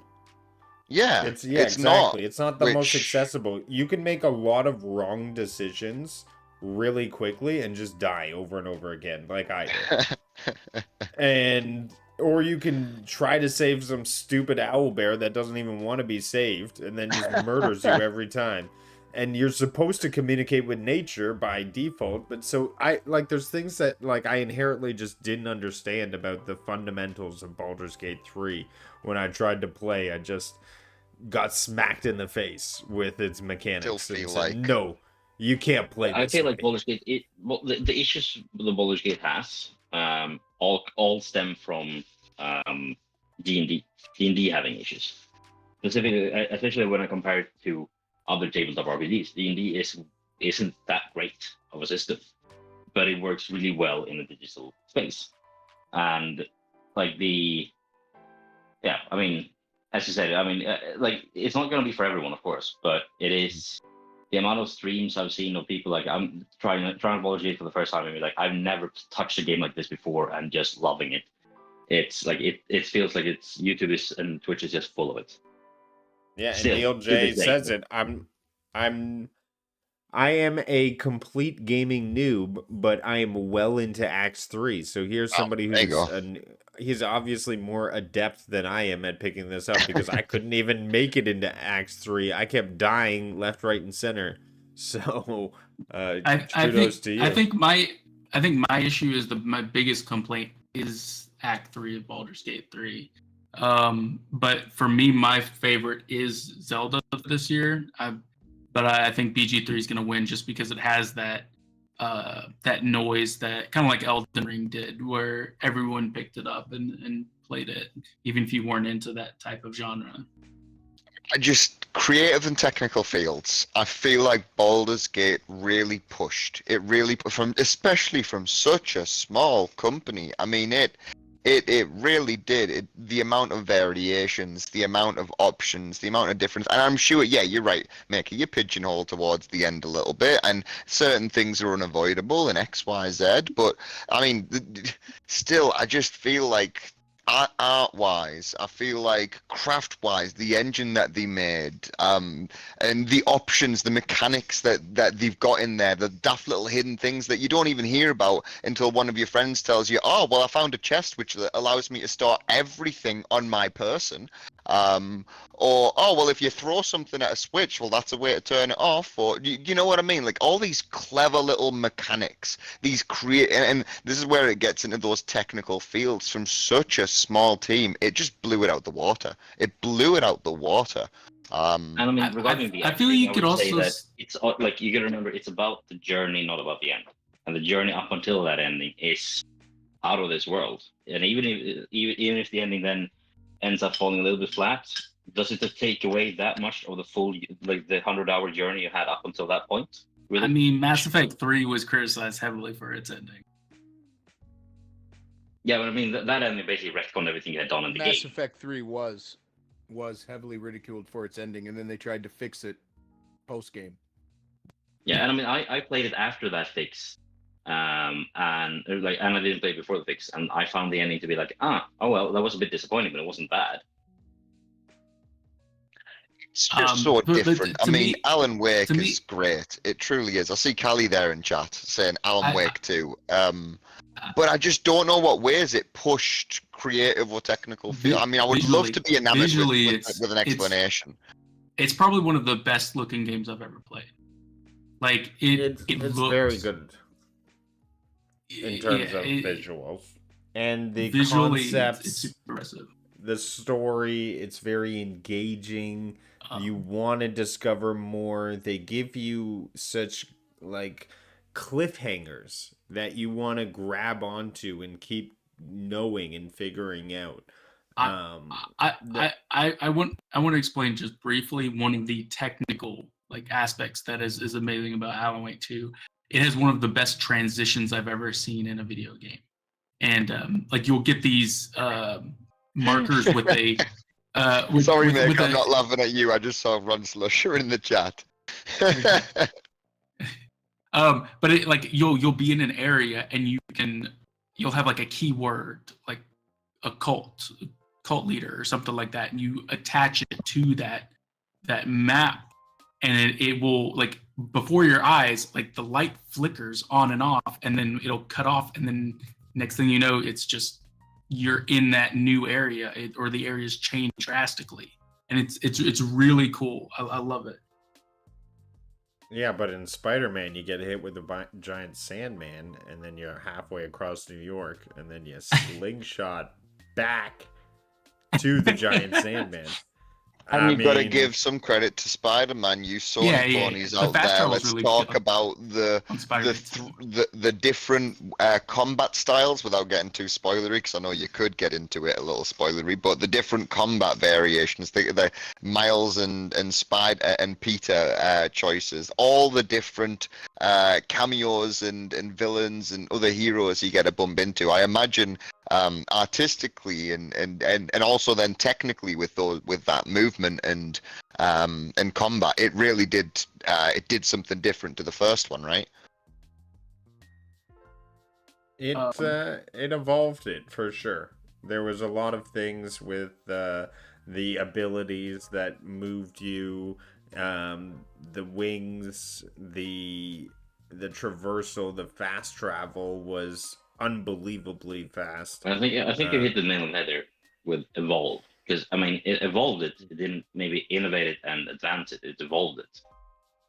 There's a slight difference there that I think is quite important. I feel like that's a part of innovation, though. Evolving is innovative. To be fair, I haven't played Spider-Man 2 yet, because I haven't been able to afford it just yet. But I mean, evolving is a step forward, but it's not a leap forward, whereas some of these games are doing leaps forward. And I would say the same about Zelda.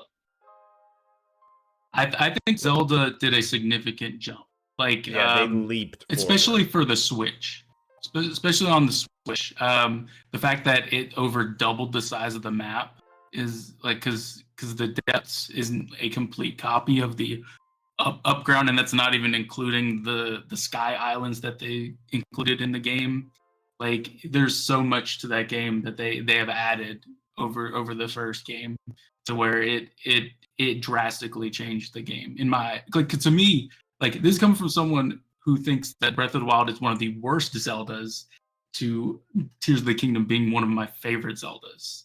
Like, it drastically changed my opinion. What are you saying? We need to talk about this later in depth, because Breath of the Wild was freaking epic, and it had master mode. But it had master mode, which they are not giving us in Tears of the Kingdom. Oh, I didn't play master mode. It came out later. Yeah, I loved master mode. Like, give me a good difficulty on a Zelda game. That is a chef's kiss. I don't know what you're talking about. I died so much to those Lionels in Tears of the Kingdom. Before we crank it up to master mode, bro, and take it on again. Like, it's so much better. Before we end up rounding off into a conclusion of what you're going to pick, Rue, for this game of the year, can we all take a shot at why Resident Evil doesn't belong as a nomination for Game of the Year in 2023? I want Armored Core 6. 2023. I think should be there. 2023. How old is Resident Evil? It's 2023. Come on, Game Awards. What are you talking about? When did Resident Evil 4 come out? I think all games should be dated on the day that they came out, the year they came out, because the gameplay mechanic has not changed. This is what I've said. This is not fair for Resident Evil 4 to be on here, because that means Elden Ring, as soon as they have a remake, boom. Why should they not win Game of the Year that year? It just doesn't. January 2005. And have they not already won Game of the Year before? Am I not mistaken in this? I don't know Did it? 100%. I don't know. I don't know. I, But who cares? just... 2005. It's 2023. Get with it. Put a real game that belongs a nomination up there. I'm not saying it belongs the win, but bloody Hogwarts. How that game took so many people in. It took so many people in. A massive franchise. Sure, it's controversial, but massive franchise. Yeah, thank you, Ray. Thank you. So many other things. It wasn't. To me, Hi-Fi Rush, not so where's much... the indie representation? Screw Resident Evil 4, where's the indie representation? Don't tell me Nintendo games like Mario and Zelda, some of the biggest franchises in that whole list, alright? Give me indie representation. I don't care about bloody 2005. Sorry, I don't mean to go. There was a big game like Stray and Immortal. Like, none of those games broke through this year. What was the one that Pika played recently? Shout out to Pika. That you nearly bought, Rue. The Souls-like. Anything. Come on. You know what I mean? Liza P could have been nominated. Armored Core. There you go. I see you putting it on screen. Armored Core. There we go. There we go. I replaced Alan or Resident Evil with a picture of Armored Core. Brilliant. And it still lost to BG3. So, I mean, when it all comes down to who I'm going to vote for Game of the Year, I think it's obvious Spider-Man 2, because ponies for life. Boo! Oh, do you want a sugar cube? You earned it. It took the whole show to bring up the controller is click clack. Rue, what was the biggest snub? Size Hogwarts is snubbed completely. Not a single mention. Diablo 4, I feel, got snubbed a little bit. I do think it's a game, and I think probably should have gone. I voted for it for multiplayer because I'll give it up for having that open crossplay, having anyone be able to jump into a game together. So. Oh, not biggest snub, but definitely a snub in my opinion. The indie categories, any of them should have had Jusant. Jusant is one of my favorite indies I've played this year. It only released like a month ago. Jusant, shut up, Ray. I don't think it came in under the qualification day. Maybe not, but I just want to give it some credit, give it a shout out. If you haven't played it, it's on Game Pass. Jusant, brilliant little indie, such a novel experience, such a gorgeous game. The art design is brilliant, the story is heartwarming. It's awesome, awesome. Should have been up there. Shame it wasn't. So to clarify for Neil and Miss Stray Gods, shout out. Music. So Hogwarts was not in a single category, and Starfield was in one category, I believe. That's not a snub. Starfield deserves nothing. It deserves not to get anyone riled up here, but come on. Yeah, that Worms game from Stadia should have been on here. I think that should have been on Game of the Year. Thank you, Neil Che. That should have been in Indie Game of the Year, or it should have been in Community Communication. In space. What was it? From Space. From Space. Good From shout. Space. That could have been up there. True. Shout. Cocoon could have made it up here for Game of the Year, but hey, it's Cocoon. All in who I'm gonna pick, and honestly, it's gotta be it's gotta be Zelda. Party Animals also could have been a Game of the Year nomination. It got a lot of rage. It got a lot of rage. I'm just saying, it got a lot of rage. It still has a lot of rage. Well, everyone, I want to thank you for all your opinions, coming out, hanging out, for me voting through the Game of the Year nominations. Everyone, why don't you give your shout outs? I'm going to bring Discord on over, and you can let people know what's going on. I'm going to do the SPG move because, I learned from this guy.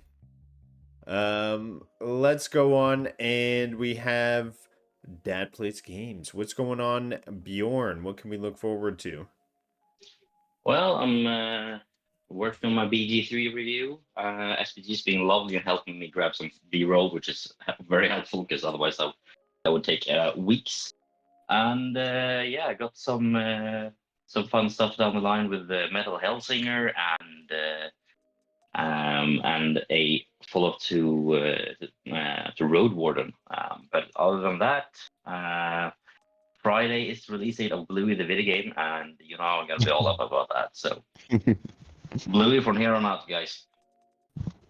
Awesome, Wilson. What's going on? Where can people find you? I've got. Well, people can find you in a Discord, which is I hang out in the description. Yes, sir. That's it. Just shout out Cloud&Console, shout out Cyborg City, shout out all you lovely folk. You're all amazing for joining us in the panel and in the chat. Maker, what's going on? Where can people find you?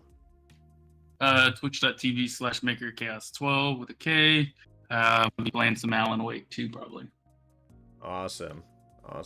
SPG, what's going on? Not much, man.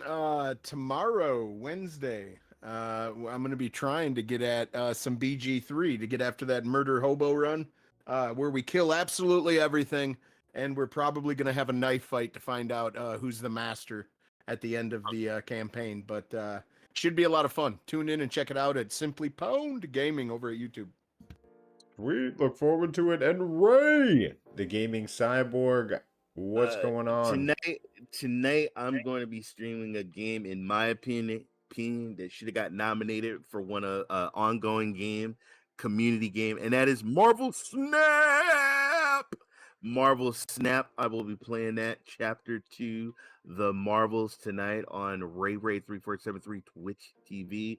Panel's been awesome. Chat's been awesome. Rue, thank you for having me on here. Peace. Always thank you to the awesome panel members. Thank you everyone who came out in chat.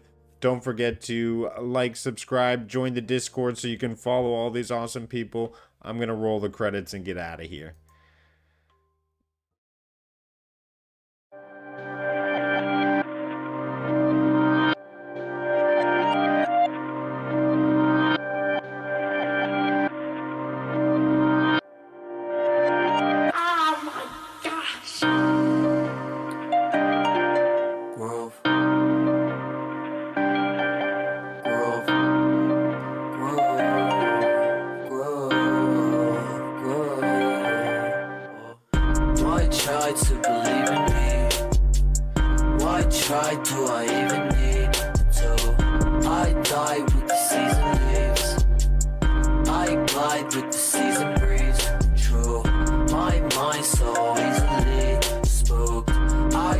Just to be me, finds hype super decently smooth, nice type, but as sick as